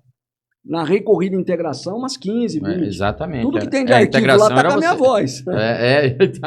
Então não tem como. Pô, é uma vida. Né? 27 anos é uma vida. E fala pra mim, aquele canal 25, aquela ideia do canal 25, que vocês faziam 2 vezes por semana, você me corrige aí, porque às vezes eu não vou lembrar, acho que era de terça e quinta. Segunda e quinta. Segunda e quinta. Um dia... Não era assim, mas depois se tornou assim porque começou a ter confusão. Por causa do Mineirinho. Eu sei toda a história. Antônio Carlos Vieira. Eu sei, o dono da loja de som. Ele que aprontou. Era segunda e quinta, sempre Guarani e Pontes. Misturado, naquela arquibancadinha lá que tinha nós fomos matéria da revista Placar. Olha aí. Revista Placar, o cara veio de São Paulo, fotógrafo e o repórter, acompanhou um programa e fez uma matéria com foto e tudo mais. Que bacana. Por quê? Os caras falavam. O derby na TV. Então era assim, é a emissora que conseguiu misturar as duas torcidas. Até que um dia o Mineirinho foi fazer uma piada lá, o cara quis bater nele lá dentro, foi uma baita de uma confusão. Foi de quinta-feira. Foi uma baita confusão, resultado. O Ciro Porto, que era diretor da falou, acabou. Agora você para, porque senão daqui a pouco nós vamos ser tudo mandado embora aqui. Vai acontecer uma confusão aqui, nós vamos virar notícia, em vez de dar notícia. Isso. Aí virou. Era uma segunda ponte, uma segunda Guarani, uma quinta ponte, uma quinta Guarani. Foi isso aí 98, 99, mais ou menos. Foi de 99 a 2004. E se eu falar pra você que eu participei e conversei com você? Não diga! Juro, cara. É mesmo? Eu participei, eu fui lá. Ficou na arquibancadinha lá? Eu fiquei na arquibancadinha. Eu tenho em VHS, que eu pedi pra minha mãe que espetáculo. Gravar. Eu conversei com você, com o Renato Leal, ele ficava sentado. Isso, junto com a torcida, eu ficava numa cadeirinha. Isso, e aí ele ficava junto com a gente ali, você fez pergunta pra mim, pra todos que estavam ali, e o Renato também debatendo, eu nunca mais esqueci disso. Você sabe que esse programa é um negócio incrível, né? Olha, 2005, ano que vem, 20 anos que esse programa acabou. Até hoje eu encontro gente na rua que fala para mim. Assistia você, acompanhava suas narrações, o jornal, os programas de esporte, mas eu tenho saudade do Canal 25, do Clube 25. Era um negócio da TV a cabo, não era? Da NET. Da NET, era um canal da NET. O programa chamava Clube 25 porque era no Canal 25. Era o canal, da era NET. 25 mesmo. E a EPTV era dona desse canal, dessa faixa. E aí a gente colocou um projeto, o projeto foi aprovado e a gente começou o programa.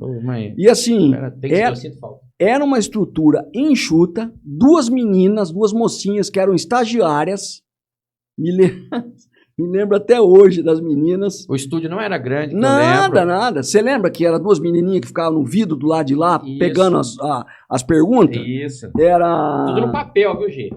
Era no papel. Não, no papel. No papel, era o fax, mandava a pergunta por fax, 37766500. Eu mandei 200 perguntas lá. Pô, mas era por fax e as meninas eram Sheila e Roberta. Puxa vida. As meninas eram Sheila e Roberta, que ficavam, coitadas das meninas. Espera um pouquinho, 5 anos, não sei o quê. E aqui anotando outro telefone e tal, as meninas, assim... Era um polvo, né? Não, impressionante. Elas eram fantásticas. E a gente conseguia uma audiência absurda de grande. Não, era demais, cara. Absurda. Era demais, sério mesmo. E vou falar pra você, a gente levou muita gente boa lá, hein? E muita gente, inclusive, que não dava entrevista pra ninguém, só ia lá. Você conseguiu. Vou contar um pra você. Piá, lembra do Piá? Piá. O Piá chegou pra mim na porta do estúdio e falou pra mim assim: Oswaldo, eu tô vindo aqui porque eu respeito você, você é um cara que só fala de mim quando eu tô jogando, não fala da minha vida particular, porque tem muito colega seu que fala da minha vida particular, que se eu encontrar na rua, eu vou socar a cara. Tá vendo? Falou ele pra mim. De falou respeito. pra mim. O Piá não era fácil, não. O Piá era louco. Se ele fala que ele vai dar um soco, tá tranquilo. Dura que se ele abriu o porta-mala do carro, aí tem até bazuca. Mas vambora. Né? Aquela não conhece. Mas a história... Terrível. Não, terrível. No dia que eu estava lá, um jogador que acho que era do Guarani. Lembra aquele time de 99 a 2000 do Carlos Alberto Silva, que teve aquele derby, que teve 1 milhão de faltas, que foi 0-0? Lembro, 99. Você lembra os dois centroavantes, que eram dois pequenininhos do Guarani? Badico. Acho que não era. Um era meio que centroavante, outro era ponta de lança, que era um baixinho corrido. Marcinho. Foi no dia que era o Marcinho que tava. Memória boa, hein? Eu lembro que foi o dia que era o Marcinho que tava. Esse dia foi um derby, foi um 0-0, 99, no Moisés Lucarelli, 102 faltas. Quem apitou foi Paulo César de Oliveira. Horrível. Como diz o Carlos Batista, foi o circo dos horrores. O jogo foi horrível. Uma bola na trave, uma defesa. E no final tem um pênalti que a torcida da Ponte reclama até hoje, de um pênalti em cima do Narciso. Aquele centroavante para cabelo de índio. Exatamente. Pênalti que ele não marcou. Foi 0-0, teve 102 faltas. 102, só isso. Só. Uma vergonha. Não, foi horrível. Foi 0-0, um jogo à noite. Teve uma confusão na arquibancada. Nossa, quase quebrado tudo lá. Aquele jogo, o menino que era nosso repórter, Eduardo Souza, foi atingido não pela bomba, mas explodiu o negócio. Lá veio no rosto dele, graças a Deus não pegou na vista, mas machucou ele aqui, ó. Cortou assim a testa dele. Nossa. Bem, daqui a pouco eu tenho que liberar você, só vou dar... Eu quero... Vamos mais 15 minutos, aguenta? Acabou a resenha, vai. Graças a Deus, Senhor. Vambora. Eu tô aqui com o cara que eu fui em 99 lá, assistir o programa dele, ele tá no meu. Depois eu chego mais tarde, né, Tem problema, não? Fica de boa. Então, graças a Deus, então tá bom. Vambora. Cara, fala pra mim, Vamos até às 5, tá bom? Vamos... Nossa, fechado? Ganhei o dia. Tá bom, então pronto, ó. Coração aberto. Maravilha.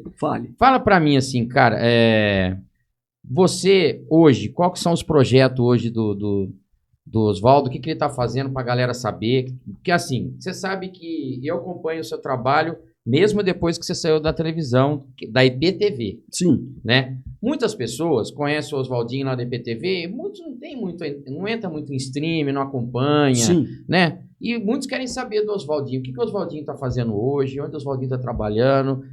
O que o Oswaldinho está fazendo? Eu tô às terças e quartas no SBT Campinas, na VTV SBT. Eu apresento e comento um bloco de esportes dentro do jornal chamado VTV da Gente. Nesse jornal, que vai das 11 da manhã a 1 da tarde, a meio-dia 15, tem um quadro chamado Fome de Bola. Fome de bola. Fome de Bola, que é para falar da hora do almoço, tá com fome e tal, uma brincadeira. E às terças e quartas, que eram os horários que o SBT tinha mais dificuldade de audiência. Horário e dia da semana. Esse é o SBT regional aqui. Regional. Seria a TV Tati? Não, Não. VTV. VTV. VTV. A Tati é Record. É Record. É a VTV. Isso. Então, às terças e quartas. Eu tô lá. Faz tempo que você tá lá, cara. Eu lembro quando você inaugurou. Faz um ano e pouquinho, né? É. Eu saí da IPTV em fevereiro. Esse que foi em junho que eles me levaram, né? Mas por Você aí. sabe que eu lembro que... Olha só. Não é que eu tô na frente dele, mas eu acompanhei muito você. Ah. Eu lembro que os anúncios que vinham da sua estreia. No SBT? Em breve, olha, tá. o time não sei o que lá tá mais forte, Tá, ele está aqui não sei o que lá. Depois de um período, faltando 10 dias, uma semana, parecia você falando. Sim. Galera, ó, mudei, tô aqui, nova família e tal. Sim, foi. Então eu lembro do anúncio que tinha quase um mês antes, Isso. e faltando 10 dias, uma semana, você aparecia falando que você está lá. Caminhando assim na redação, né? Isso. Para recepção. É verdade, Exatamente, é verdade. cara. Foi um projeto de marketing lá que eles fizeram tal, em torno do meu nome. E aí eu tô lá de terça e quarta, às segundas-feiras, à noite, no canal, no Oswaldo Luiz Oficial, no YouTube, eu tô com um programa chamado Papo Esportivo, é um programa de 1 hora, eu mostro os gols, mostro os técnicos falando. Esse é o seu canal. É meu canal, Oswaldo Luiz Oficial, no YouTube. Então, a galera entra, faz pergunta, comenta, dá aquelas cornetadas, eu vou tocando. Eu tô fazendo assim, das 7 às 8, às segundas-feiras. Para o ano que vem, existe o projeto de ter um programa às quintas, mas aí num outro estilo, um estilo de bate-bola, de resenha, de comentário, não um estilo de jornal. Tipo assim, um programa esportivo. Isso. Mas não um programa esportivo de noticiário. Não. Esportivo de comentário. Para dar opinião, né? Para dar opinião. Isso. Aí você vai fazer uma mesa. Fazer uma mesa com a galera, vou chamar um pessoal e tal, e nós vamos lá e bater papo. Resenha. Achou pênalti, não foi. É isso. O Palmeiras vai ser campeão, ainda não vai. O Botafogo vai ser. A Ponte e o Guarani caíram para a Série C. O que vocês acharam? Então é isso. Essa que é a pegada. Isso a gente está tentando. E eu estou narrando. Graças a Deus estou narrando bastante. Eu estou narrando para uma produtora de um amigo de Limeira, que é a Livre Live TV, que pegou o Campeonato Paulista da Série A1, A2, A3 e A4. E estou fazendo também para algumas emissoras de São Paulo, streaming, a Zapping e a N Sports, menos, porque eu não tenho tempo de ir para São Paulo mais tanto. E estou fazendo isso. Agora, porque a federação, o que ela fez? Ela pegou o estado de São Paulo e cortou em pedacinho. Cada região, uma produtora assumiu a responsabilidade. Sim. Então o Alexandre me contratou para fazer Limeira, Piracicaba, Limeira, Itapira, Araras, Rio Claro. São 5 cidades. Tem mais uma que eu não estou lembrando. Dayatuba? Não é Dayatuba. Então, Americana. É a região. Isso. Então eu faço São Carlos. Eu faço essas. E aí eu tenho feito. E tô na Doug TV, na Doug Stream, que é do Alex Douglas, que é um cara que começou uma produção. Ele tem hoje o Doug Studio. O ano que vem vai entrar a Doug TV, que ele quer. Bacana, hein? Que ele quer que eu vá para lá com os projetos. Ele libera para eu continuar no meu canal no YouTube, mas quer que eu leve o conteúdo também para o canal dele, do YouTube dele. Sim. Então é isso. E estou vendendo, estou trabalhando com propaganda digital, com mídia digital. Que dia que você não trabalha? Ou que hora? Não, que hora que você não trabalha? Sexta de manhã.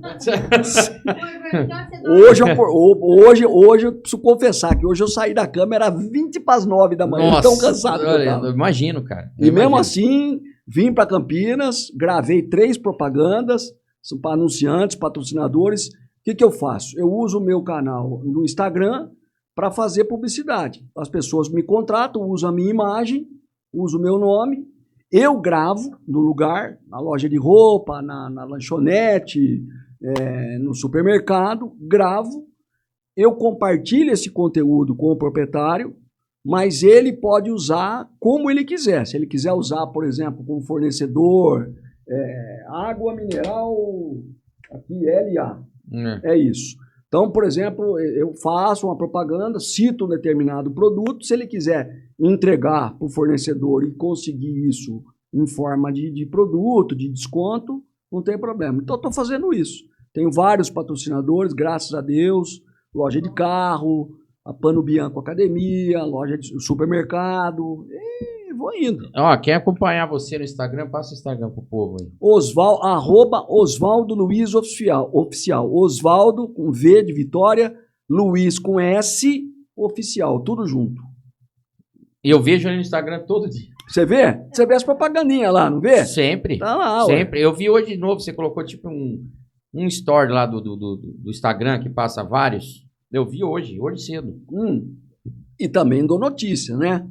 É um canal de notícia e propaganda. Sim, então, assim, por exemplo, eu tenho muitos amigos aí em São Paulo que me dão algumas informações, que me passam notícia, aí eu pego e escrevo lá um texto. Por exemplo, a história, ontem eu publiquei um negócio que deu muita visualização, que foi a história do Mbappé lá no Real Madrid. O Mbappé francês, quando o Neymar jogou lá no PSG, o Mbappé meio que boicotou ele, falava para os jogadores não passar a bola para ele. E aí o que aconteceu? Agora ele está no Real Madrid, agora está experimentando o próprio veneno. Inverteu, porque agora os caras do Real Madrid estão boicotando ele e um deles lá, que é o Bellingham, está pedindo para não passar a bola para ele. Tá vendo? É aí que eu até comecei o texto dizendo que é um versículo da Bíblia, né? Daquilo que o homem semear, ele também vai colher, né? Então, semeou coisa ruim, vai colher coisa ruim, não tem jeito. Agora, você não fez previsão, né? Que a gente não acredita nisso, mas você estava falando algo que às vezes eu até achava que não ia acontecer. Eu falei, acho que eles vão conseguir escapar, mas aconteceu. Há 6, 7 ou 8 rodadas do Brasileiro, da Série B, direto eu abri o Instagram você falando, gente, olha, o Guarani já tá 90% na Série C. Ponte Pretanos. A Ponte, cara, ela saía 2 pontos fora, entrava. Ela saía 2 pontos fora, entrava. E quando ela saiu, você alertou. Não é querer falar, não. Aí já estava para 6 rodadas. E ela estava com 2 pontos fora. Você falou, não é querer falar, não, mas há um grande risco da nossa cidade ter os 2 times na Série C. Eu tomei tanta pancada, mas me xingaram tanto. Por isso que eu queria tanto falar sobre isso aí. Pois é. Não, mas eu tomei tanta bordoada que você imaginar. Então, teve algumas pessoas que até bloqueei, porque foram muito agressivos. Eu bloqueei porque, assim, o que acontece? Meu Instagram é aberto, é público. Os meus filhos vê. Meu pai, que tem 86 anos, vê. Então, vai ver coisa Minha mãe tem 84 anos, tem uma saúde debilitada, vê. A minha esposa vê. O meu sogro, que tem uma saúde mais ou menos, vê. Enfim, os meus filhos vê. Todo mundo, meus amigos vê. Então, assim, quando é muito agressivo, eu tiro. Não tem como. Quando a pessoa fala, Oswaldo, você não entende nada, você não sabe nada, você torce contra os times. Quando fala isso, eu vou fazer 40 anos de profissão ano que vem, se Deus permitir. Eu já tô cascudo, né? Como a gente falava na gente, eu tô vacinado. Eu não gosto quando parte pro lado pessoal da ofensa. Sim. A crítica, tudo bem. Oswaldo, você tá por Aí já fora. falaram que você era bugrino. Isso. Não, mas isso aí tá tudo certo. O outro falou que eu torço pra Ponte. Hoje o cara escreveu pra mim que eu fiz aquele post da Ponte. Parabéns, diretoria da Ponte. Parabéns, conseguiram rebaixar. Aí o cara escreveu pra mim, agora tá triste, né? Tava feliz que o Guarani caiu, agora tá triste. Isso eu não vou ligar pra isso. Eu não vou ligar pra isso. De forma nenhuma. De forma nenhuma. Essas pessoas não imaginam que para nós da comunicação esportiva... Quanto que é ruim isso aí, cara? É péssimo. Aliás, eu sou um jornalista esportivo, eu falo isso direto. Às vezes vou falar em faculdade para molecada, eu falo isso. Eu sou um jornalista esportivo diferente da maioria absoluta, porque a minha faculdade foi Ponte Preta e Guarani. Sim. Não foi Corinthians, São Paulo, Santos, Flamengo, Palmeiras, Grêmio. A minha faculdade, a minha paixão pelo rádio surgiu de ver a Ponte e o Guarani. Eu morava em Serra Negra ainda. O meu presente, quando eu tirava nota boa na escola, era meu pai deixar eu vir para Campinas, ver jogo da Ponte, ver jogo do Guarani. Eu vi um jogo da Ponte, o Dicá foi meu comentarista na IPTV, eu lembrava de coisas que ele não lembrava. Então, tá vendo? O Zenon foi meu comentarista depois, eu lembrava de coisas que ele não lembrava. Então, assim, o time torce pra fulano, torce pra... É, sempre isso, cara. Cara, isso de verdade é o menor dos problemas, que eu tô falando. 40 anos nisso, você tá cascudo, Sim, vacinado. sim. Se fosse isso, você torce pro Guarani, você torce pra Ponte, se isso fosse, porque isso não é ofensa, torcer pro Guarani, ser bugrino, ser Ponte Pretano, não é ofensa.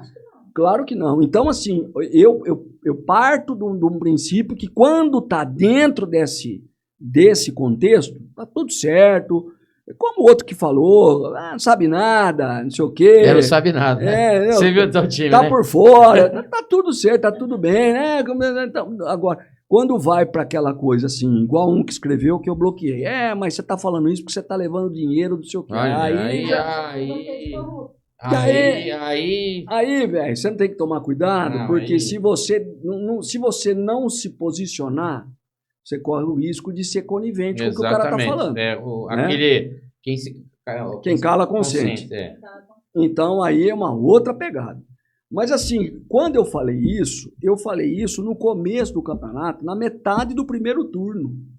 Eu falei que o Guarani não ia escapar. Você já tinha falado já. E na Ponte, quando vira o turno e a Ponte perde pro Operário e pro Ituano aqui, eu falei que a Ponte tinha que abrir os olhos, porque a Ponte não estava fazendo um segundo turno para dar para ela folga. Rapaz, você já estava avisando, faltando 12 rodadas para acabar.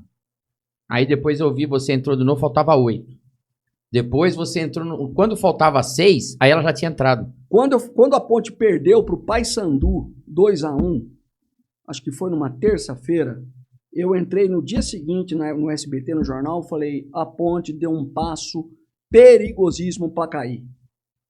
O menino que apresenta lá em Santos, o Vitor Fatioli, o gordinho, falou para mim, mas qual é a projeção? Eu falei, é simples. A Ponte tem 3 jogos agora. A Ponte tem 3 jogos agora, eu falei. A Ponte tem 3 jogos agora, ela não ganha nenhum. Ela só vai escapar se os times que estão abaixo dela ou no mesmo ponto com ela, perder também. Isso. Vila Nova, Sport Recife e Avaí. 3 derrotas. Caiu. E ela dependia só dela. Sim. Desde a 12ª que você já tinha alertado, isso. Ainda ela dependia só dela. Ela chegou num determinado ponto, a Ponte chegou a 10º lugar, 11º, ficou no meio da tabela. Só que a Ponte fez um segundo turno horrível. Eu fiz o levantamento, são 19 jogos. Vezes 3 pontos, são 57 pontos. A Ponte ganhou 13 em 57. Então... Foi a pior campanha do segundo turno. Se fosse tirar o primeiro turno e só contar o segundo turno, a Ponte foi o último colocado. E você sabia que o Guarani foi o inverso? O segundo turno do Guarani foi quando o dobro de quantidade de pontos, porque ele fez só 11 pontos no primeiro turno, e ele conseguiu fazer 22. Isso, terminou com 33. Não, o Guarani ganhou 2 jogos no segundo turno e 6 no segundo... 2 no primeiro e 6 no segundo. Exatamente. Inclusive o clássico, inclusive da Ponte. Exatamente. No domingo que eu fui internado para operar, dia 20 de outubro. Nossa, eu estava no hospital. No dia do derby. Eu fui internado no dia 20 de outubro. Eu operei na segunda-feira, dia 21. No dia 20, eu teve o derby. E eu esqueci, né? Porque você está no hospital, não está lembrando de nada tal. Aí era umas 7h30, umas 8 horas tal. Eu falei, pô, tá tendo jogo, tá tendo clássico tal. Aí eu vi, assim, tava 1-0, mas acho que tinha acabado de sair o gol. Aí eu vi um pedacinho no computador e tal, porque televisão de hospital pega 2 canais. Né? Fala pra mim, cara, na opinião só. Você acha que por nossos times aqui, nem vou falar do Bragantino, já tá caindo também. Tá caindo. Outra coisa, só pra relembrar, que eu fiquei muito triste com o Novo Horizontino, de novo. Nossa vida. Eu fiquei de novo. O Eduardo Batista é um grande amigo meu. Eu torci absurdamente. Fiquei muito triste. Porque é isso que eu falo para as pessoas. A gente que está tantos anos nisso, acaba torcendo pelas pessoas, pelos amigos. Você pega amizade. Então, por exemplo, quando o Vadão, já falecido, quando o Vadão... Baita de uma pessoa. Eu torcia pro Vadão. Ser humano extraordinário. Se fosse técnico do Asa de Arapiraca, do Blumenau... De quem fosse. É um homem que não perdeu um derby pros dois lados, ele nunca perdeu um derby. 9 derbys, 5 da Ponte e 4 do Guarani. Então, assim, você torce pros amigos. O Eduardo é um amigo, é um querido. O Nelsinho, o pai dele, é um grande cara. E eu fiquei muito triste. Mas eu também senti que quando eles perderam o Operário lá em Novo Horizonte, empataram com o Paysandu... Você falou... perderam a vaga. Não é, ele parece que perde o pique, sabe a levada, aí depois vira um compromisso. Não, e Virou compromisso. aí pega a pressão. Não, ainda na última rodada ele tinha chance, cara. Mas era o Goiás lá, né? Goiás com 6 vitórias seguidas. Então é difícil. Difícil, complicado. E eu, assim, eu vejo o futebol de Campinas uma situação muito complicada. Então, eu queria saber contigo, você acha que hoje, apesar que a gente tem alguns exemplos aí que em uns lugares deu certo, outros não. Você acha que para o nosso time de Campinas a SAF seria a virada ou não? Ô Mauricião, eu vou te falar, cara, eu não sei se é solução, viu? Eu não tenho uma opinião sobre SAF, eu acho que SAF é um negócio é uma coisa que tem que ser muito bem pensada. A gente está falando de 2 times que têm mais de 100 anos de vida, é uma cidade, querendo ou não, apesar do tamanho da cidade de Campinas, é uma cidade do interior, tem muita coisa de raiz. SAF significa que o time vai ter dono. Você vai vender o time. Entendeu? Então, assim, eu não sei, cara. Não vende o clube, né? O time, né? Porque você vê, tem SAF que tá dando certo, mas tem SAF, por exemplo, igual a do Vasco, Eu ia falar do Vasco. É um desastre. A do Cruzeiro, mais ou menos, aos trancos e barrancos. A do Botafogo, vamos ver, né? Aquela coisa, o futebol é muito momento. Você imaginou se amanhã o Botafogo perde o título da Libertadores? Então. Você imaginou, por exemplo, se dá uma reviravolta no Brasileiro, eles perdem pro Inter lá, o Palmeiras ganha e o Palmeiras ainda ganha? Se esses caras não ganham nenhum campeonato esse ano, o que vai ser? Então, assim, eu vejo o futebol de Campinas ainda precisando de gente séria, gente comprometida, que tenha uma proposta de planejamento, de organização. Por que eu estou falando isso? Porque, com o máximo respeito, se Mirassol, que tem 50 mil habitantes, se Novo Horizonte, que tem 45 mil habitantes, conseguiram, como que Ponte Guarani não consegue mais numa cidade que é uma potência? Exatamente. Agora, o que precisa é, primeiro, deixar de lado vaidade, política, apego ao poder. Tem que ter apego ao clube, tem que fazer pelo amor ao clube. E eu não vejo mais isso. Eu vejo um monte de gente aí que está lá pelo poder. Só para você ter uma ideia, eu vou até dar o exemplo, depois até do próprio Corinthians, você fala, também faz sentido. Como que pode 2 times que estão devendo bilhões aí... Isso é uma vergonha. E aí você vê uma briga interna para querer ser diretor, para querer ser isso, para querer ser presidente. Você ia brigar para entrar numa empresa falida? Que está afundando? Você iria querer brigar com 3, 4 para querer... Mas é o poder. E, obviamente, o poder, entendeu? Eu sempre falo isso. Eu li um livro do Sarney, lembra do Sarney? José Sarney. O Sarney, ele escreve um livro, e no meio do livro, acho que ele é meio que entrevistado, e ele fala. Pergunta para ele se ele prefere o dinheiro ou o poder. Ele fala, eu prefiro o poder. Porque com o poder eu consigo dinheiro, e com o dinheiro eu não consigo poder. Tá aí. Então, assim, esses caras, eles estão pelo poder por bater no peito e dizer que são presidentes de 2 clubes tão tradicionais. Então, assim, objetivamente respondendo a tua pergunta, eu não sei se SAF ainda seria a solução. Eu ainda acredito que não é possível que uma cidade dessa, com 2 times tão tradicionais como os nossos, não tenha meia dúzia de pessoas de cada lado, séria, honesta, correta, que saiba fazer o trabalho positivo. E que entenda de futebol. Que entenda de gestão, que faça algo com organização e planejamento para recuperar os times. Você acha que, opinião, apesar que no Mojimirim eu sei da história, não funcionou muito bem, mas você acha que às vezes ex-jogadores à frente não ajudam um pouco? Se eu olhar pelo lado do sentimento que esses caras têm pelo clube, acho que pode ajudar. Mas eu acho que acima de qualquer coisa, seja ex-jogador, ex-massagista, médico, engenheiro, se o cara tem que ser um gestor. O cara tem que ter, naquele clube de futebol, a ideia de que o clube de futebol não é dele, é de uma torcida, é de uma cidade. Como diz, é uma nação, né, cara? Entendeu? Campinas já foi Campinas Futebol Clube, a capital nacional do futebol. Capa de revista pro mundo inteiro.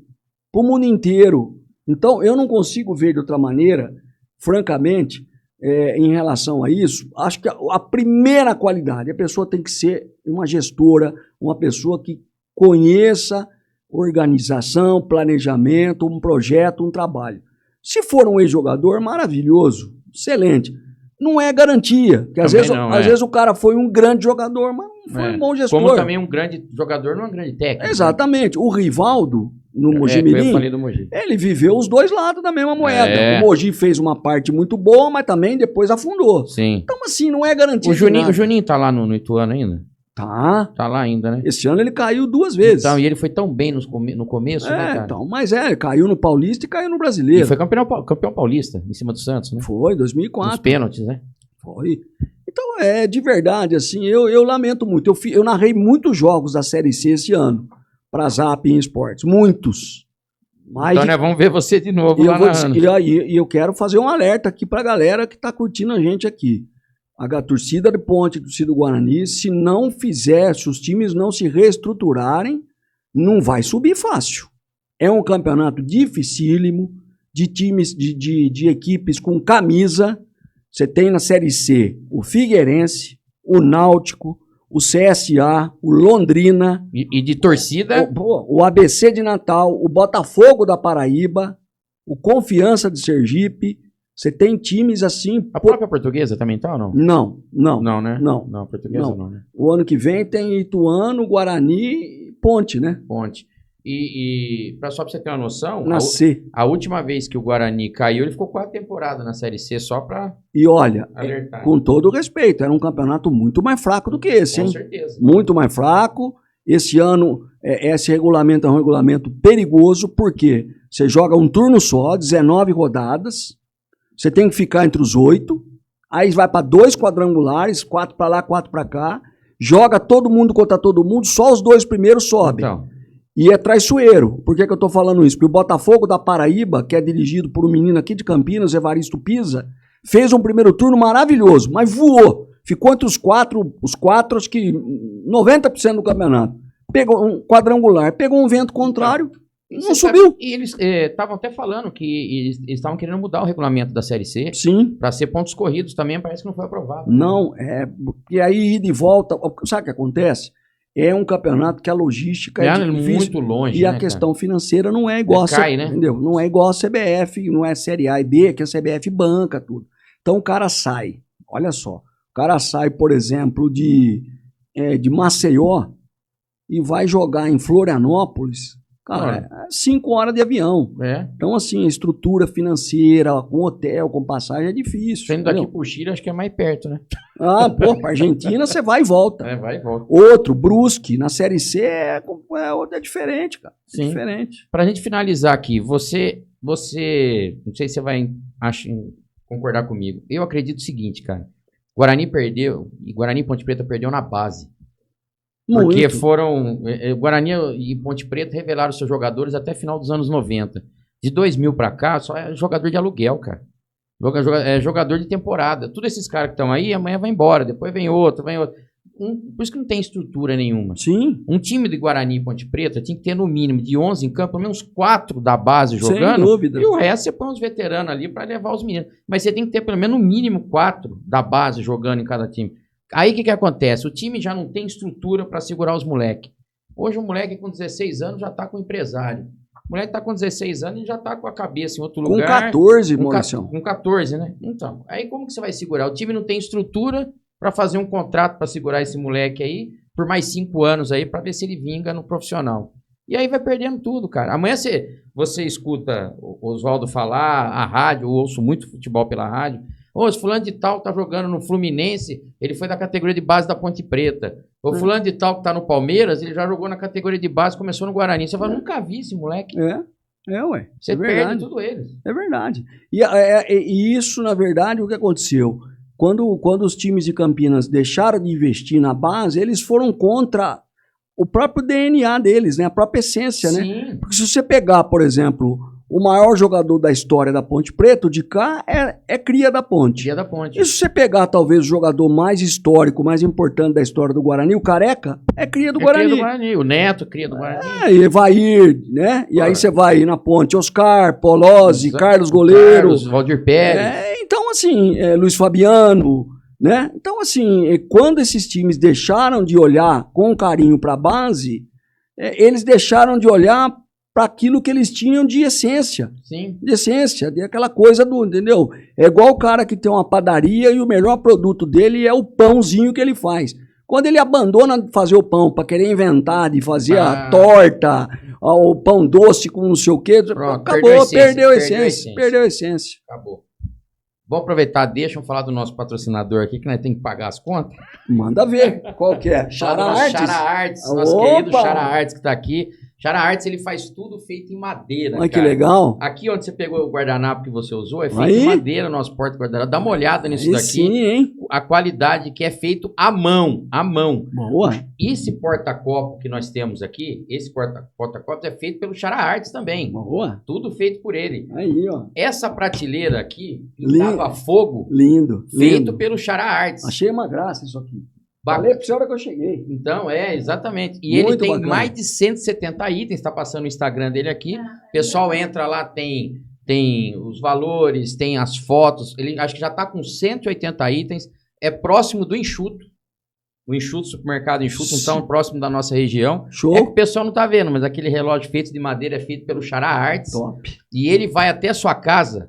Se você morar numa chácara, num apartamento, seja lá onde for, você quer fazer algo em madeira, ele vai lá, tira o molde, faz o desenho do jeito que você quiser e o prazo de entrega é fantástico. Pô, vale a pena mesmo, cara. Um grande abraço, como é que ele chama? Xará, o Xará Arte. Xará, um abraço, Xará. O Xará sempre deixa pra gente parabéns. Uma lembrancinha para os nossos convidados, que é um chaveirinho, uma carinha de robozinho feito à mão pelo Xará Arte pra você. Ó. Que maneiro. Ah lá. Os olhinhos dele. Olha lá, cara. Tem até a orelhinha. Olha o Xará aqui. Agradece o Xará aqui, ó. Xará, obrigado, meu velho. Um abração pra você. Parabéns pelo trabalho, pelos dons e os talentos aí que você tem. Deixa eu terminar de fazer o merchan aqui. O Instagram é @xará_arts, tá? E o WhatsApp é 997945851. É isso aí. Beleza? Xará Artes, hein? Tamo junto, Xará. Obrigado pelo presente, Xará. Valeu. Oswaldo, cara, eu quero agradecer você, meu irmão. Assim, do fundo do meu coração, Imagina. sem rasgar seda, porque que isso? Acho que eu venho conversando com você passamos há muito tempo. por muito assunto, acho que fizemos uma resenha boa. Foi demais, né? Cara. Eu até agradeço, cara, também, você deixar eu esticar um pouquinho o tempo. Não, imagina, tranquilo. Tava tão gostosa a conversa e eu preocupado com o horário, porque eu sei dos suas responsabilidades. No fim, fizemos quase 2 horas mesmo, né? 2 horas mesmo, isso cara. aí, valeu. Tá, sabe, eu agradeço muito a Deus por trazer pessoas maravilhosas aqui como você. Obrigado. Porque a ideia do nosso o FatCast 019 para trazer a história das pessoas da nossa cidade, tantas pessoas fantásticas que vivem aqui conosco, que tem história para contar. E muitas vezes, a gente vê podcasts de São Paulo, do Rio, que traz os artistas, as pessoas. E a nossa cidade? Quantas pessoas não tem aqui como nosso querido Oswaldo e tantos que já passaram aqui e, se Deus quiser, irão passar para contar a sua história e ficar eternizado pro resto da vida. Então, muito obrigado por você aceitar meu convite e sucesso na sua vida para 2025. Obrigado. A tempestade já passou. Deus está cuidando de você. Amém. Desde o início, nós. desde o começo. Graças a Deus. E todo mundo já passou. Eu já passei com a Gi na perca do meu pai, junto com ela também ficou doente. Há 3 meses depois a Duda teve câncer também, que é a filha dela, assim. A luta não escolhe porta para bater, né? Não. Bate na porta de todo mundo. De todo mundo, né? Então, eu sei que isso é uma fase que vai passar. Vai. Quando você tem Deus no coração, você sabe que isso vai passar. Claro, com certeza. Quando não tem, dá o desespero. Aí bate o sufoco. Bate o sufoco. Então, obrigado. Deus abençoe você, Amém. sua vida, Amém. da sua família, da sua esposa e de todos, viu, cara? Obrigado, Mauricião. Obrigado. Quero agradecer muito pelo convite. Pedir desculpa pela demora para vir. Isso aí. Pelo amor de Deus. E não foi que eu te enrolei. Hoje eu contei até a historinha, porque realmente foi difícil. Agradecer a Gi pelo carinho, você pelo acolhimento, pela recepção, pelas palavras generosas. E eu posso dizer que, lógico, você tem meu contato, você tem um amigo. Com certeza. Né? Eu não sou de distribuir contato para muita gente, mas aqueles que eu gosto, que eu sinto paz e tranquilidade, eu compartilho. Parabéns pelo projeto do FastCast 019. Obrigado, cara, obrigado. E muitas outras coisas. O melhor de Deus para a tua vida, da Gia, ainda está por vir. Ainda está por vir, creia nisso. E a gente sabe que todas as coisas cooperam para o bem daqueles que amam a Deus, né? E a gente sabe que Ele é o nosso Senhor, Ele é o nosso Salvador, nosso Criador, e a gente sabe que Com ele no barco, a gente pode se molhar, porque molha, mas afundar não afunda. Não afunda. Um grande abraço, brigadíssimo pelo convite, uma honra. E que seja a primeira. Daqui a pouco você não tem ninguém para entrevistar, chama eu de novo, que eu venho, nós emendamos 2 horas de resenha. Mais parte 2 ainda. Parte 2. Bora fazer parte 2. Com certeza. Obrigado. Cara, obrigado, cara. Obrigado, Deus abençoe. gente. Deus abençoe. Um abraço. Tchau, pessoal ali. Valeu, gente. Tchau, gente. Valeu. Muito obrigado. Tamo Oswaldo junto. Luiz. Valeu. Gente fina demais, gente boa, um baita de um profissional. Obrigado. Um abraço, FatCast 019. Até a próxima. Deus abençoe.